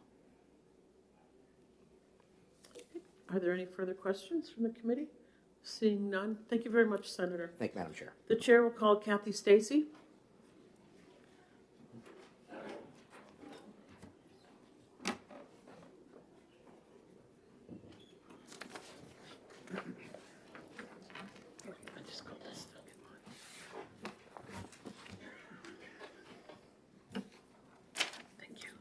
The floor is yours. Turn your mic on, please. Thank you. Thank you. Good morning, Mr. Chair, members of the committee. My name is Kathy Stacy. I'm the legislative chair for the New Hampshire Association of Counties. I'm also the Rockingham County Register of Deeds. And I'm also a town council member in the town of Salem. So I'm here in opposition to this bill. I did just listen to the testimony by the senator, but I can't say that I really understand that, or I'm kind of surprised to hear that there are communities that don't have personnel regs, because I can tell you that all 10 counties have personnel regs, and obviously people are held to the standard, anywhere that honesty, obviously, I don't know that there isn't that standard in every community, in every, governmental office.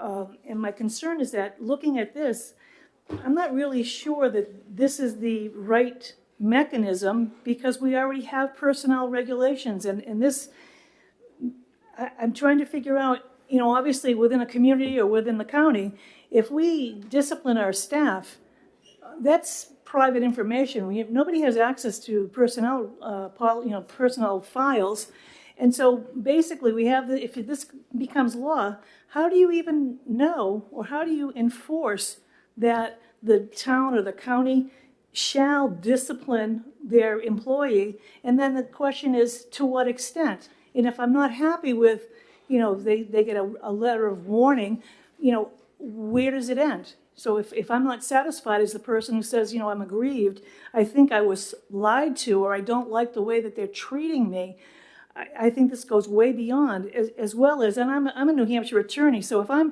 obviously I work for the public, and if somebody feels that I'm misrepresented, this goes one step further. So not only would I be, disciplined at the county level, but this would be brought to the Bar Association, and I don't think that that's really the way that I want it to go, because obviously I have ethical standards that I have to comply with as an attorney.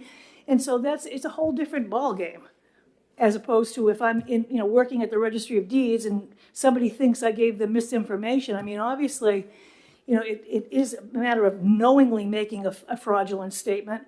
But, what happens in the instance where something has changed, whether it's in the law or some type of protocol within the county or the agency, the town, and I'm not aware of it, but the person is, and the next thing you know, I'm going to be disciplined for something that, maybe I knew, but probably didn't know, because things change, as we all know.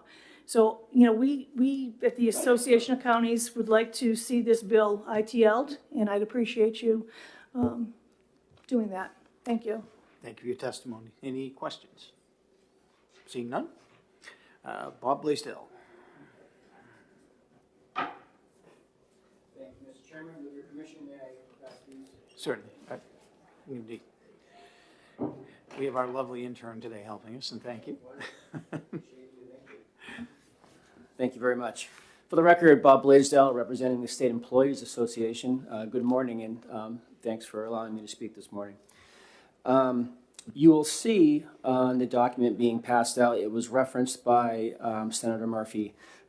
He referenced 1.1.14 civility.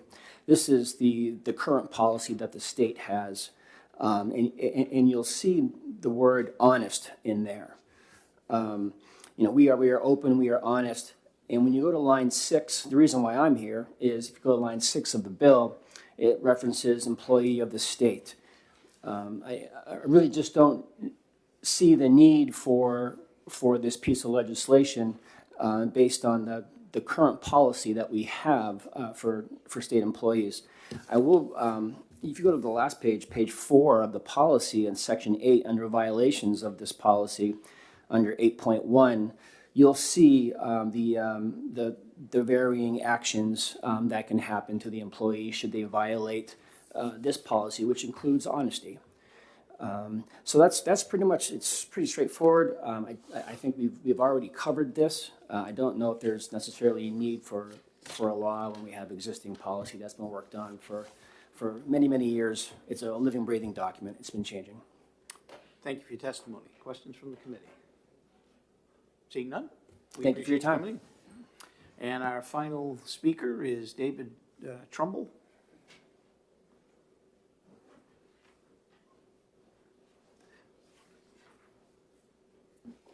Thank you, Mr. Chairman and committee members. I also would be opposed to this bill. It seems like an overbroad bill that's not designed to solve any major problem, and you've heard from county and state employees opposed to it. It struck me when I read it that it also brings a parallel to the parents' bills of rights that have been talked about in the schools.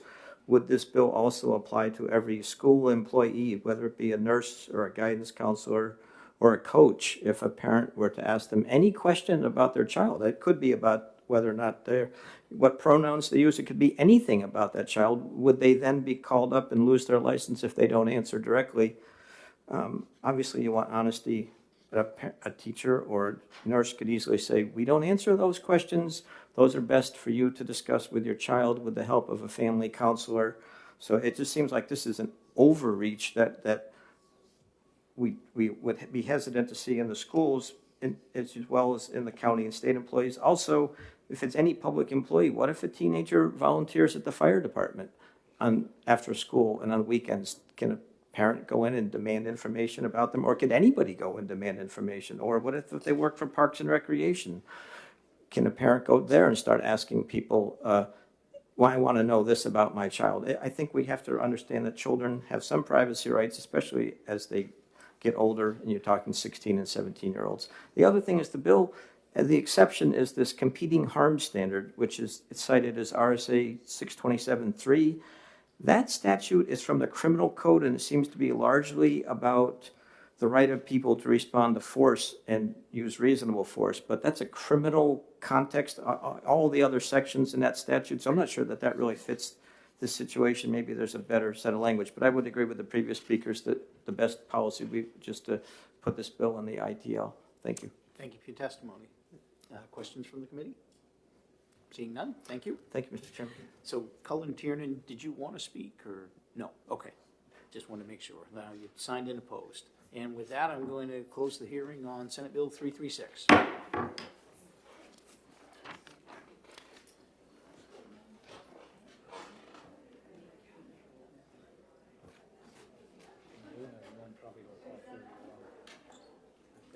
more bills and 11 speakers. Okay.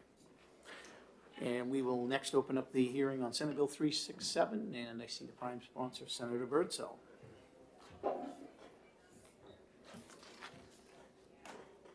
Thank you, Mr. Chair. Thank you, committee, for hearing my bill, Senate Bill 367. This is, and I will type up my notes and send it to you rather than. For the record, my name is Regina Birdsell, State Senator for District 19, the towns of Hampstead, Windham, and Derry. And I am the prime sponsor of Senate Bill 367. And for the record, the reason I don't have any other sponsors on there is I was told for expediency purposes to get it out, just put yourself on it. So that's what I did. This bill, as in years before I've put this in, this bill reestablishes the commission to study the incidence of post-traumatic stress disorder on first responders. I've been the chair of that committee for a number of years now. We've had a lot of really good accomplishments come out of that committee, including presumption, life insurance for families of first responders who actually commit suicide. We've also encouraged, there have been seminars put together for first responders on the mental health and resiliency to help change some of the culture in the first responder arena or environment, to let the senior members understand PTSD and how it affects its members.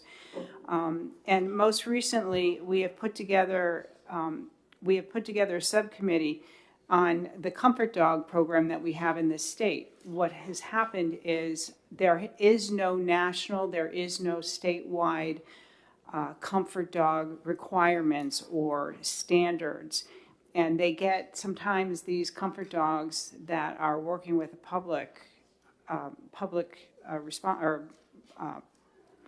first responders are lumped into comfort dogs for personal use. So we have put together a subcommittee to put some standards, and these would be the first standards in the nation. And we're really excited about. We've got some first responders on there. We've got the Laura Barker from Hero Pups. She's on it to help because she does train a lot of the dogs for the first responders. So one of the duties of the commission will be to continue the work and hopefully get that done by the end of for our interim report in November. Also, options for streamlining the workers' comp process in order to avoid re-traumatization. What happens sometimes when they're going through the workers' comp process, they actually have to do, the first responder has to go through numerous interviews with different parts of the workers' comp process. And what we're trying to do is find a way to streamline it so they only have to relive that PTSD environment once, maybe twice. And also through this last year, we have found that in the incidence of suicides, we're not tracking how these suicides are happening, mostly because the funeral directors, when they take the information, they don't really have all the information that they need for us to be able to put some data together to see how it's affecting, the suicides are affecting the first responder individuals. So what we're studying is trying to put some menus on the death certificates so we can track whether someone was a volunteer, was a full-time volunteer firefighter, was a part-time firefighter, or a full-time firefighter. So we can start tracking some of these numbers. And with that, I will end my testimony and answer any questions. Thank you, Senator. Questions from the committee? Senator Gendro. Excuse me. Thank you, Mr. Chair. Thank you, Senator Birdsell. Just a quick question, more out of curiosity. How is a comfort dog different than a service dog, and why wouldn't they go for a service dog versus a comfort dog? Well, service dogs are typically supporting one person. Like a service dog is connected with a veteran, either with PTSD or health issues. Comfort dogs are actually assigned to either a police station or a fire station. And what they do, and Patches actually comes to our meeting. He's actually assigned to the Manchester Police Department. And what happens if there's a trauma or anything that happens in his environment, well, Justin Breton will bring Patches to, let's say, a shooting, and they bring comfort. Or if there's in a school where there are some issues, they bring these dogs. And these dogs are starting to be, there are a lot of cities now and towns that are starting to bring one.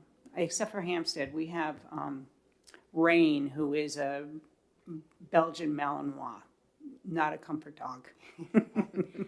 Thank you. Could a follow-up? Follow-up, sure. Is there a chance that it'll stay just with comfort dogs or expand to other animals?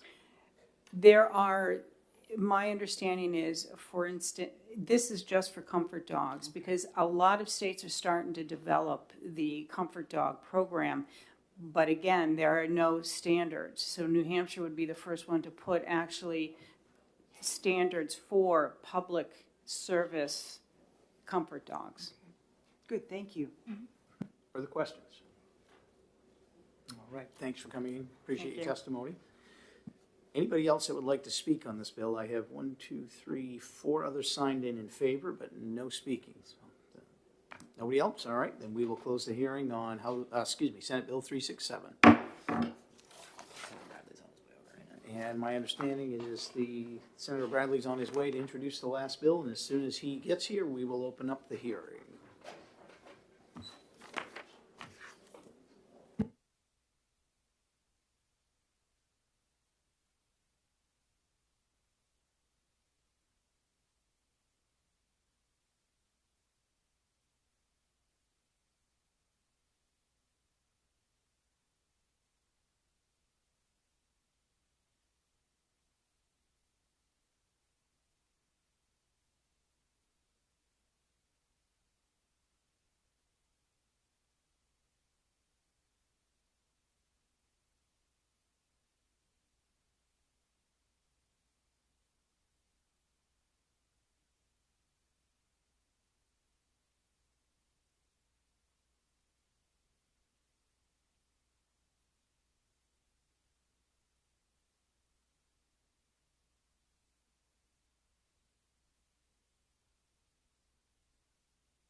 We do. We have 4. All right, Senator Bradley is here. Yes. And we will open the hearing on Senate Bill 439. Senator Bradley, you're recognized to introduce. Welcome. Turn your mic on, please. Thank you. Thank you, Mr. Chair, members of the committee. Good morning. Pleased to be here. So, first of all, I want to thank the many co-sponsors of the bill. Senator Altshuler, thank you very much. Senator Pearl, Senator Gendro, Senator Carson, Senator Soucy, who was just here. This bill mirrors the... Oh, okay. This bill mirrors the executive order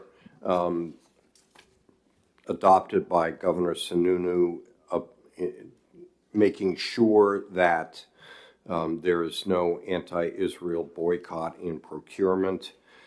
I think if I can just go through the bill really quickly, the purpose and findings sort of outline the reason for it. We've had decades of successful exchange with the state of Israel, $1 billion in exports over the last period of time. In 2021 alone, $100 million In my view, which is why it's in the purpose statement, a boycott such as this really is discrimination of a nationality. And lastly, the public policy of the United States in several laws enshrines this policy that there should be no boycott against the state of Israel. So what does the bill do? On page 2, the nuts and bolts of it start on line 10 with the definitions of what a boycott is, and then starting on line 23, talks about notwithstanding any other provision of law, no executive branch can adopt an investment policy which would require a boycott of Israel. And then it talks about, at the end of the bill, what happens if there is such a boycott. So, again, this bill is meant to enshrine Governor Sununu's policy that was adopted. It's something that I believe the Senate, in the resolution that we passed earlier this year, specifically ensuring that we're on the side of no anti-Semitism. This enshrines that in terms of investment policy, and I'd be happy, I think, to answer any other questions. Thank you, Senator. Questions from the committee? See none? We That was appreciate you easy. coming in. We'll let you off easy. Okay, thank you very much. All right, so we have 12 of folks have signed up in addition to the prime sponsor who would like to speak to this. We are running a little behind on schedule, so I'm going to ask all of you if you can try and keep it to 3 or 4 minutes would be great. And we'll do our best to get all of you in. We appreciate you taking the time to come. We want to make sure everybody gets a chance to speak. So we'll start right at the top of the list. Sebastian Rowan. Good morning. Welcome to eDNA. Turn on your mic, please. Yep, thank you. Good morning, members of the committee. My name is Sebastian Rowan. I live in Manchester, and I'm here this morning to register my opposition to SB 439 and urge the committee to vote against this bill. The State of Israel is currently committing a genocide of Palestinians in Gaza. Since October 7th, Israel has killed more than 25,000 people. Israel has murdered more than 10,000 children. 1.9 million people, over 80% of Gaza's population, have been displaced from their homes with little hope of ever being allowed to return. The atrocities we're seeing every day in Gaza are part of a decades-long, brutal military occupation of Palestinian territory by the Israeli military. I support the BDS movement because to do otherwise is to support genocide. In the text of SB 439, Articles 1 through 3 of Section 1 explain that the primary purpose of New Hampshire's support for Israel is founded on profit and economic development. I oppose this bill because I do not believe that my state's economy should rely on or support any nation engaged in genocide, ethnic cleansing, or apartheid. Only after highlighting the economic basis of our state's relationship with Israel does the bill go on to attempt to equate boycotts of Israel with anti-Semitism. Let me be very clear. Anti-Semitism has no home in New Hampshire, and I believe that everyone should feel safe and welcome to proudly practice their religion here or anywhere else without fear of persecution or harassment. The actions of the State of Israel do not reflect the will of all Jewish people. To assume that every Jewish person supports Israel and its actions is in fact anti-Semitic. As Congressman Jerry Nadler said on the House floor last month, anyone who suggests that all anti-Zionism is anti-Semitism is, quote, either intellectually disingenuous or just factually wrong. The purpose of the BDS movement is not to boycott Jewish-owned businesses. The purpose is specifically to oppose the State of Israel's oppression of the Palestinian people, to boycott companies which provide material support for Israel's illegal occupation of Palestinian territory, to boycott the companies that develop the technology used in Israel's Habzara program, which uses AI to generate bombing targets and was described by a former Israeli intelligence officer as a, quote, mass assassination factory, to boycott companies like NSO Group, which developed the Pegasus spyware program, which has been used by authoritarian regimes around the world to track and harass journalists, including Jamal Khashoggi, who was assassinated and dismembered by the Saudi government, or to boycott companies like Pizza Hut, who provide free pizza to IDF soldiers and run ads in Israel, mocking starving Palestinian prisoners. Boycotts have long been a legitimate form of political speech in this country, going all the way back to the Boston Tea Party. I find it unbelievable that New Hampshire, a state whose motto is live free or die, and whose constitution enshrines the right of revolution for its people, would pass this bill, which would fundamentally limit free speech and essentially require all New Hampshire business owners to swear allegiance to a foreign authoritarian government. Please do the right thing. Please be on the right side of history. Please vote against this bill. Thank you all for hearing my testimony this morning, and I'm happy to answer questions from the members. Thank you for your testimony. Any questions from the committee? Seeing none, we appreciate you coming in. I'm going to do my best with these names. Some of them may not get right. Benjamin Lightfoot. And I apologize if I do pronounce something wrong. I will do my best. Good morning and welcome to EDNA. Thank you. Good morning, Mr. Chair and the committee. My name is Benjamin Lightfoot. I live in New Ipswich, New Hampshire, and I'm presenting testimony in opposition to Senate Bill 439. I'm not going to reiterate what the previous speaker said, but as a religious Jew, I ask you to vote against Senate Bill 439. The language of this bill propagates Israeli false propaganda. The state of Israel is extremely racist and denies Christians and others equal rights. I have lived in Jerusalem. I have seen the racism that is codified in the state of Israel's laws. It also permeates its cultures. The state of Israel does not represent the Jewish people. It is a political entity that defies Jewish law and values. I join many rabbis, organizations such as Jewish Voice for Peace, and many others in calling for boycott, divestment, and sanctions against the state of Israel, as the Christian community of the Holy Land have requested in the Kairos document. Senate Bill 439 is trying to silence us. Senate Bill 439 seeks to protect racism and persecution. Our Jewish and Christian brothers in the Holy Land are calling us to boycott the state of Israel. This boycott is a peaceful attempt to make the state of Israel give everyone, Jew and non-Jew, equal rights. I ask you to answer the call for help and oppose Senate Bill 439. Thank you. Thank you for your testimony. Questions from the committee? Nope, we're good. Thank you. Shlomia Lightfoot.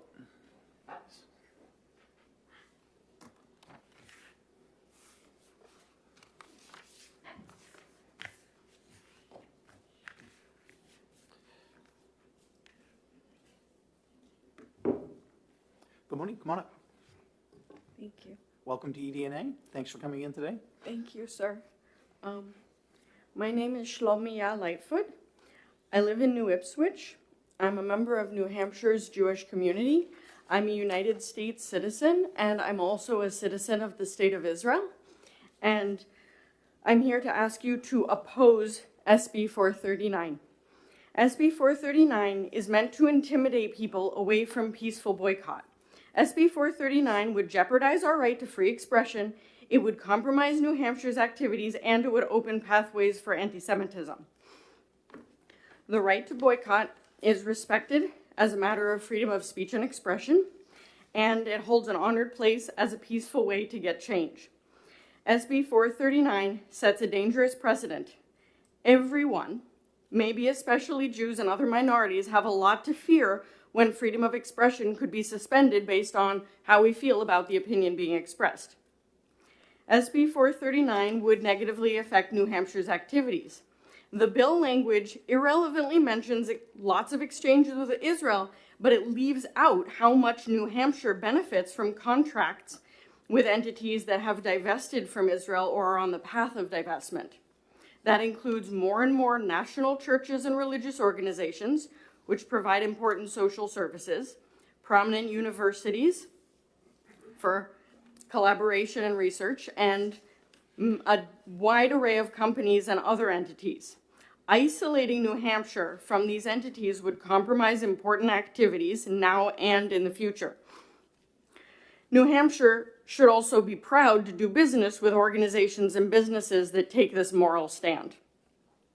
SB 439 sets us up for anti-Semitism here in New Hampshire. Even though there's some sneaky language in the bill, boycotting Israel is not anti-Semitic and it is not discrimination. Israel discriminates against non-Jews and does many other very horrible things, and its claim to represent Jews makes the Jewish people look bad. This bill, SB 439, would undermine our rights and compromise New Hampshire's activities and values in order to prevent peaceful pressure on Israel, and that would make Jews look bad and build paths toward anti-Semitism. Please stand against prejudice and protect our rights by opposing SB 439. Thank you. Thank you for your testimony. Any questions from the committee? All right, seeing none, thanks for coming in, appreciate it. Thank you. Armanda Martins?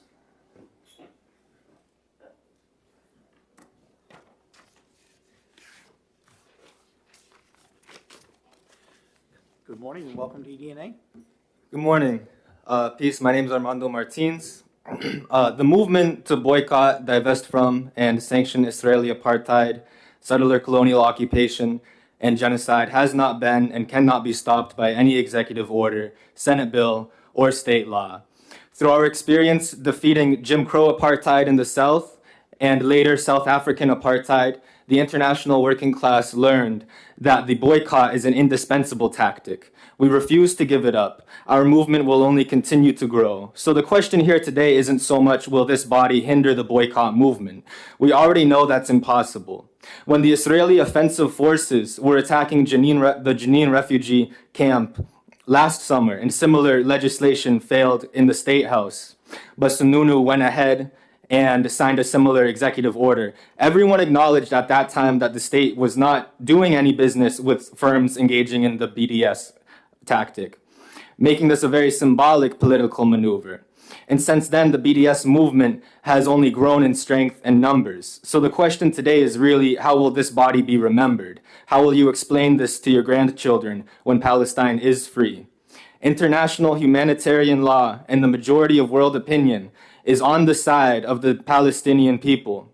Your constituents are baffled and frankly disgusted by the nearly $20 million of our taxpayer money being sent to fund apartheid and occupation every year, while problems here remain unaddressed and worsen. Schools remain drastically underfunded, homelessness sharply rises and rises and rises.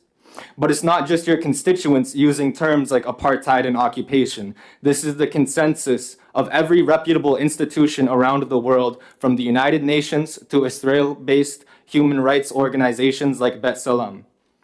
So stand with your constituents, with international humanitarian law, with the majority of humanity, and stand with the Palestinian people. Do not vote yes on this Senate Bill 439. Thanks. Thank you for your testimony. Questions from the committee? Seeing none, we appreciate you coming in. Oh boy, this one, Sujana Ahmed? Sujana? Sujana, come on.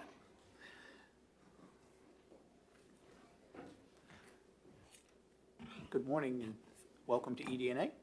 Good morning. When my parents came to this country, they were sold on a dream that there was freedom and opportunity here. But with this bill, I see core American values like the right to assemble, the right to protest, and the right to free speech crumbling right before my eyes. This bill aims to punish businesses financially for pursuing an act of nonviolent protest. Knowing this, it would be a direct threat to our claimed core values if this bill were to pass. I sit here today on behalf of my Palestinian brothers and sisters overseas who are simultaneously being blown to bits, starved by a manufactured famine and blocking of aid, buried under rubble, and actively erased and ignored in the Western media. I sit here today for my Palestinian brothers and sisters in this country who are too fearful to be here, who are simultaneously grieving the loss of their whole families back home. Their pain is being minimized and debated, and all while fearing for their lives here as they get shot and killed in places as close as Vermont for simply existing in their cultural attire. I sit here on behalf of the greater Arab and Muslim American community who are facing hard times now for simply appearing Arab or Arab adjacent, a trauma that lingers and is once again resurfacing since 9/11.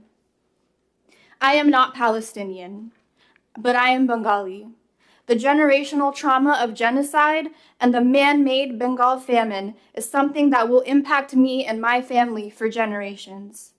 I cannot sit here as history is repeated, and yet another group of civilians are mercilessly sentenced to mass death or generations of physical and psychological damage if they are to survive.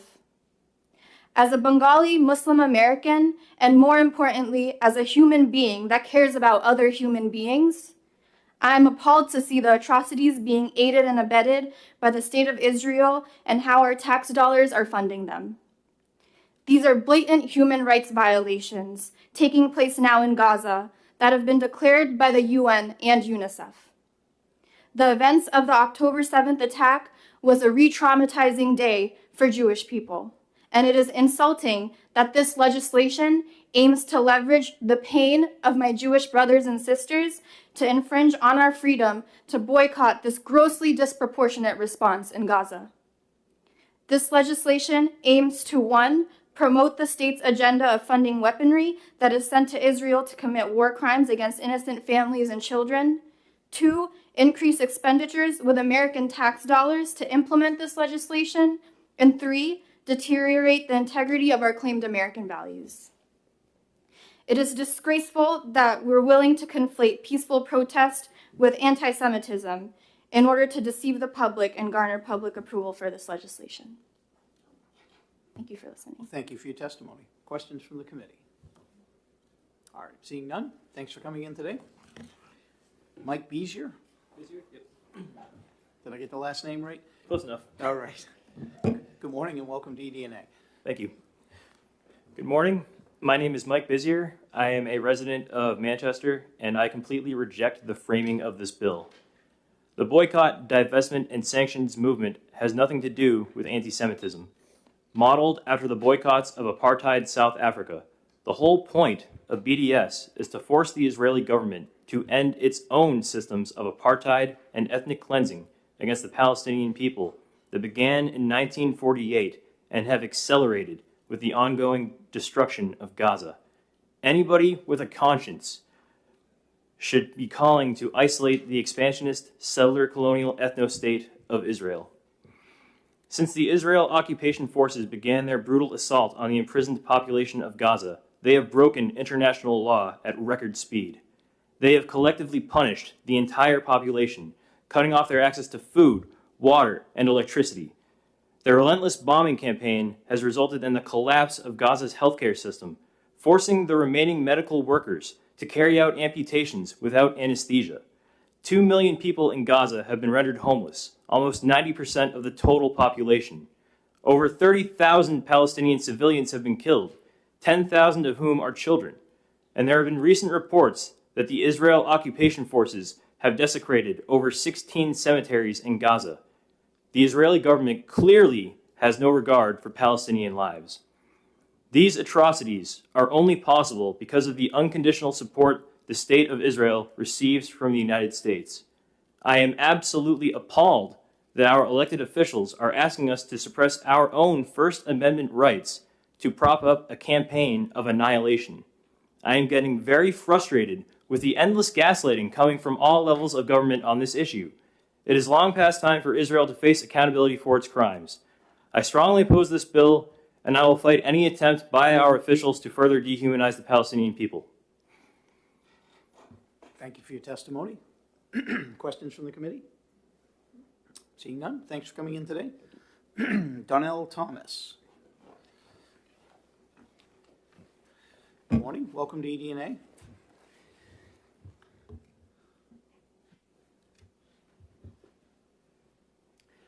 Good morning. My name is Danelle Thomas. I use she, her pronouns, and I'm an organizer with the Party for Socialism and Liberation. I'm also a lifelong New Hampshire resident. The project of the Israeli state, the project of Zionism, has long established Islamophobic and settler colonial intentions and actions. Zionists have propagandistically referred to the long settled and inhabited by the Palestinian people land as a land without a people for a people without a land. Grounded in the European anti-Semitism of the 19th century, in the 1917 Balfour Declaration, the imperial British regime called for the annexation of Palestine in the name of creating a settler colony for the Jewish people. The Balfour Declaration called for the theft of the land that has become known as the Palestine, all without ever mentioning the Palestinian people. All over 100 years of settler colonial attacks of the Palestinian people, the constant refusal to acknowledge Palestine as a state by the UN at the hands of the fascist US government, and even today the US refuses to acknowledge Palestine, have all been courageously resisted by the Palestinian people.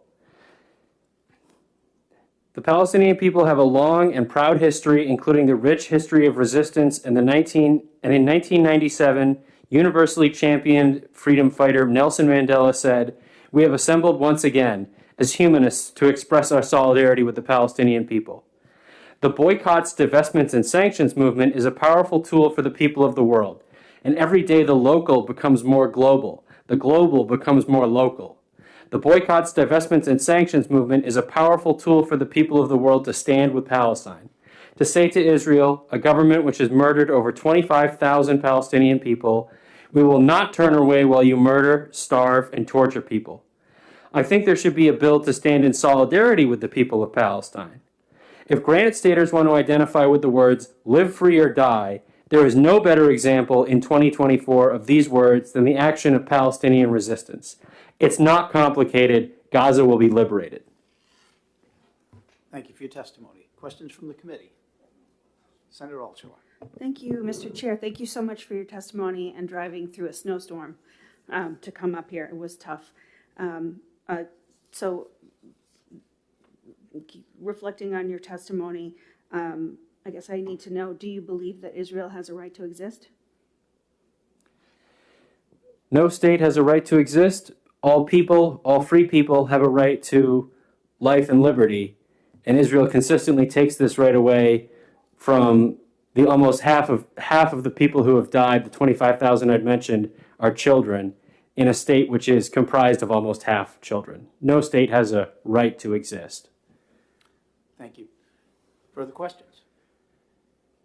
Seeing none, thanks for your testimony. Katie Carbonera. Good morning, welcome to EDNA. Thank you. My name is Katie Carbonara, and I am from Keene. I'm here today as we are 110 days into a genocide. And for every one of these 110 days, we have walked through our lives with the evidence of the brutality, the cruelty, the barbarity of this genocide in our pockets. We all now know what it looks like when a bulldozer runs over a living body, when hospitals, schools, and homes are bombed indiscriminately, when the bodies of murdered political prisoners are held hostage, even in death, only to be returned to their families with their vital organs stolen, when a grandfather says a final goodbye to his granddaughter, born on the same day as him, and calls her the soul of his soul. And in the face of this horror, this catastrophic violence that is being funded by our tax dollars, the priorities of this state seem only to be punishing businesses who engage in a legal and legitimate boycott of the illegitimate, genocidal, and apartheid state of Israel. Meanwhile, the people of this state are drowning. Every day, we watch more and more of our neighbors become unhoused. New Hampshire had the worst increase in homelessness in the entire country last year. And instead of doing anything to alleviate the suffering of the working people in this state, we're here wasting time discussing this bill that does nothing but codify our state government's support for a genocide by aligning itself with the interests of Israel. Why is it that the only things that seem to get done in this building are attacking the rights of trans youth, the continual denial of the dignity of anything close to a living wage for the workers of this state, and now this attempt to make permanent the state policy of targeting those who stand in solidarity with the cause of Palestinian freedom? The people of this state do not support this bill. The people of this state demand an end to the imperial violence funded by our tax dollars in Palestine and now in Yemen, an end to the occupation of Palestine, a permanent ceasefire, and the full liberation of the Palestinian people. Free Palestine. Thank you for your testimony. Questions from the committee? Seeing none? Appreciate you coming in today. Alam Abnawad? All right, I apologize. I'm trying.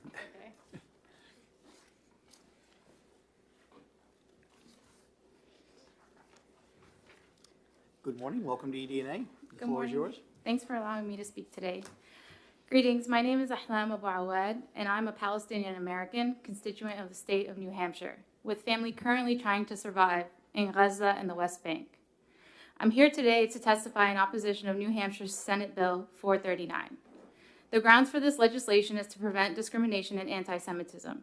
However, as many of us have seen, anti-Semitism has become weaponized by Israel as a means to allow them to do whatever they so choose to do to Palestinians and pro-Palestinians around the world. Definitions are important, so please allow me to clarify that anti-Semitism means anyone who is against people that speak Semitic languages, which includes Arabic. Therefore, this legislation is anti-Semitic as it is supporting an illegal apartheid state that murders and ethnically cleanses indigenous Arabs. We should be able to criticize any government without conflation of discrimination of its people. BDS, or Boycott, Divestments, and Sanctions, is the most powerful form of protest, and removing this fundamental right is an attack on free speech as well as democracy. In removing our ability to utilize BDS, this legislation is actually extremely harmful towards individuals who are experiencing persecution, oppression, and genocide. Thus, I ask you, what other countries has the U.S. done this for? I will wait.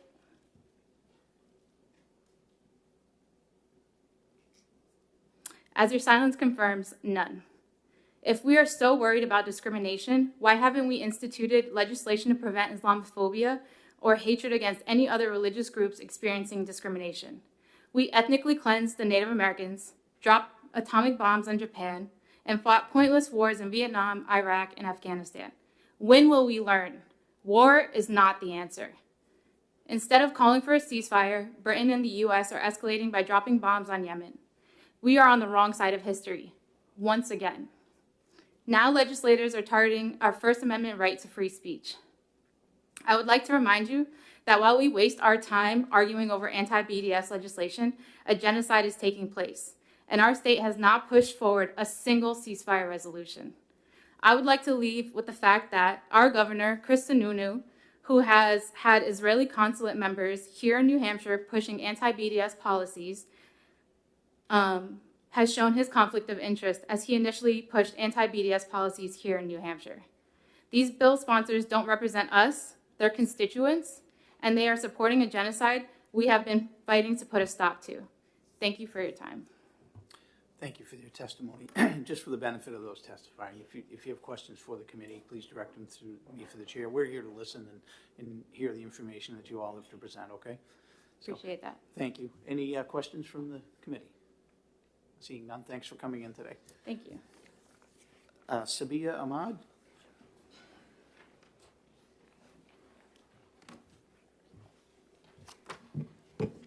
Good morning. Welcome to EDNA. Good morning. Thanks for coming in. My name is Sabia Ahmed. I'm a resident of New Hampshire, and I'm a staff attorney at Palestine Legal. I'm here today to voice my opposition to Senate Bill 439, which threatens to keep companies who boycott Israel from receiving state funding and completely mischaracterizes the boycott movement in support of Palestine as a movement for hate. SB 439 seeks to prohibit businesses that choose to boycott Israel from receiving state investments and contracts. In a nutshell, what this bill is attempting to do is to silence speech. The First Amendment protects speech. The government cannot impose through conditions what it cannot outright ban. Government restrictions like this cannot be based on the desire to punish or curb First Amendment activities that seek to promote social and political change. As the U.S. Supreme Court has made clear in NAACP versus Claiborne, speech on public issues has always rested on the highest rung of the hierarchy of First Amendment values. The court has also repeatedly said that government officials' determinations about what constitutes an acceptable view cannot infringe on one's right to freely express their political views. This is what Senate Bill 439 is attempting to do. It wants to quash speech that its drafters disagree with by making sure that anyone who disagrees with them faces financial consequences. Boycotts based on issues of ethical concern also run deep in our history as a country. Boycotts to oppose racial segregation or apartheid South Africa, for example. Why would boycotts for Palestinian human rights be treated any different? What this legislation would do is chill speech in New Hampshire. Is that what this body is trying to do? It would tell New Hampshire residents like myself that if we speak out for human rights, we could be held accountable and face consequences. This bill is aimed at businesses and the free speech rights of business owners, but its implications will not stop there. Similar laws have been misrepresented and abused in order to chill activism in support of Palestine in general, to cancel cultural events, to prevent public talks at universities. Your actions in supporting this bill could have devastating consequences beyond what this bill even aims to do. Lastly, Senate Bill 439 as a whole relies on falsehoods. Section 1.5 describes the movement for boycotting Israel as a, quote, dedicated hate movement. Senate Bill 439 grossly uses this lie as a premise to justify silencing speech in support of Palestinian human rights. The movement to boycott Israel is not a hate movement. It is a grassroots movement for people to use their individual financial decisions to avoid complicity in the Israeli government actions and to use their collective economic pressure to encourage Israel to end its discriminatory practices. Lastly, Senate Bill 439 then goes on to reference the definition of anti-Semitism under the International Holocaust Remembrance Act, or IHRA, which conflates anti-Zionism with anti-Semitism. This legislature needs to be clear. It is a protected right to be able to express anti-Zionist views, one's views against the political entity of Israel, one's political views. Senate Bill 439 illegally attempts to infringe on that right, freedom of speech, a core tenet of our state and of our nation. Thank you. Thank you for your testimony. Any questions from the committee? Seeing none, thanks for coming in today. Abdul Latif. Good morning, welcome to EDNA. Good morning, Mr. Chair and members of the committee. My name is Abdul Latif. I'm a resident of Lebanon, New Hampshire. I testified against the House bill last year that spoke on a very similar subject matter, and I'm incredibly disappointed to have to be here again for the same reason. As so many people spoke before me, to boycott is to exert one's free speech. It's an economic action. It's an action of expression. And we are the live free or die state. For us to restrict free speech by having our government refuse to work with businesses that engage in such actions goes against everything we stand for. Secondly, it is economically disingenuous to further this bill. By furthering this bill, we're refusing to work with several businesses that may be good for our state. Voting for this bill does not, voting against this bill does not mean that the state of New Hampshire is divesting or not working with anti-BDS organizations. It is a form of boycott from the state, in fact, to work against pro-BDS organizations. Again, so many economic opportunities would be lost by working with this bill. To give some concrete examples, the University of California system is divested from the state of Israel. We're essentially saying that we would not work with that American institution in favor of a, conflicting international interest. Quite strange. I work with many students, several of whom are Palestinian. I have a student whose family is from Gaza. His uncle's entire family was killed in an airstrike. His uncle's kids, grandkids, they're all dead. I have another student from the West Bank. His best friend was shot and killed, and he has an infant child who is left as an orphan. Voting for this bill is a way of telling these students that they do not matter. It's a way of saying that if they try to pursue business opportunities in the state, when they graduate, when they go further in their careers, that they might not be worked with by the state, that the state rejects them. It is beating up people while they are down. I'm ethnically Jewish. It is not anti-Semitism to stand against Zionism or to critique the state of Israel or to boycott the state of Israel. And I hope all of you see that. Thank you. Thank you for your testimony. Hayden Smith.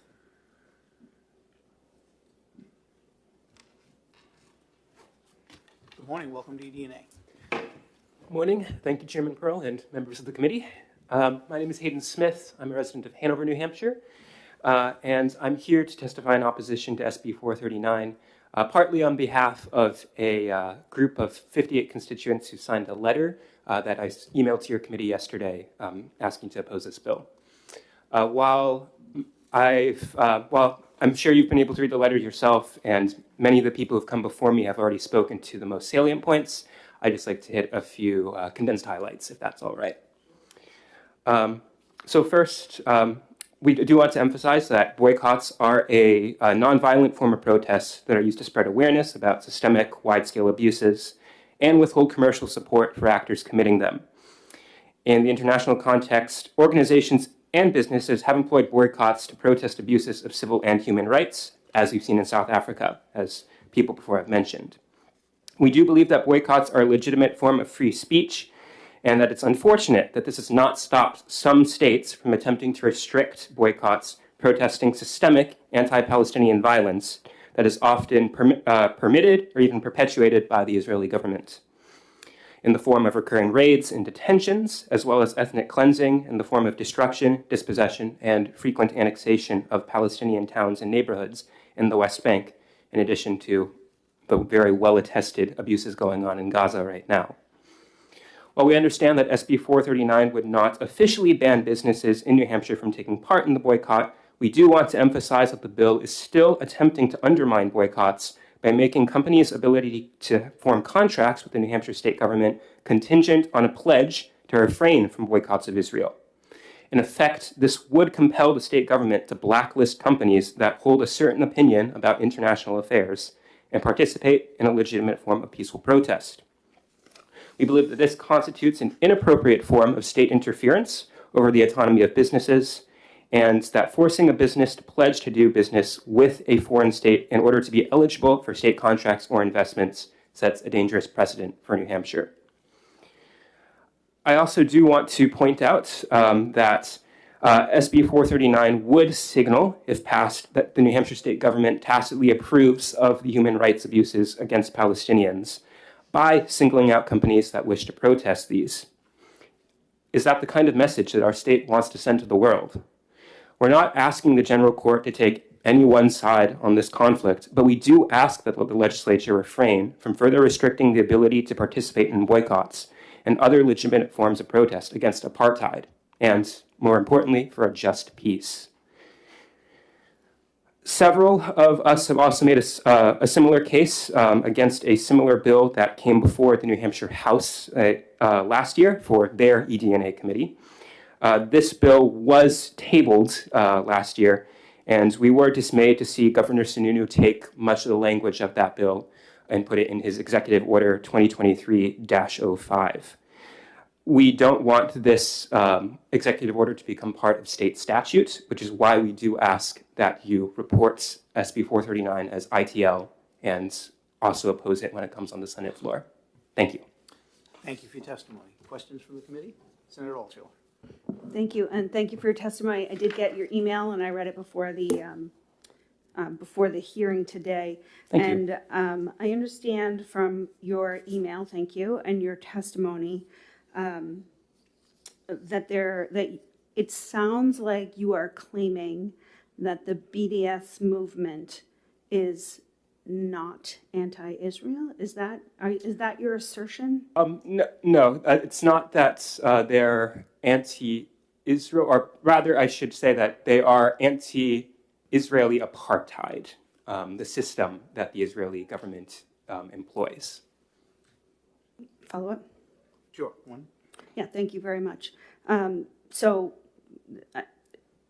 would you believe that the BDS movement is actually rooted in an anti-Israel call to action? And would you believe that there has not been a sea change in the genesis of this movement that seeks to delegitimize Israel as a nation? Thank you for the question. I don't believe that the BDS movement is trying to delegitimize any one state or nation. I believe that they are trying to delegitimize the system that the Israeli government is employing, which is an apartheid and occupation system that has been used to discriminate against Palestinians. Thank you for your answers. Any further questions from the committee? Seeing none, thank you. Thank you for your time. That is everybody that I have signed up on the list. Is there anybody else that would like to speak on Senate Bill 439 before I close the hearing? All right. Thank you all for coming, and with that, I will close the hearing on Senate Bill 439. We made it before noon. I know, we got like All right. 2 minutes. We don't really have time to exec any bills today because I know Senator Carson has other commitments. Yeah, so with that, our work is completed for today, and we are adjourned. Thank you all.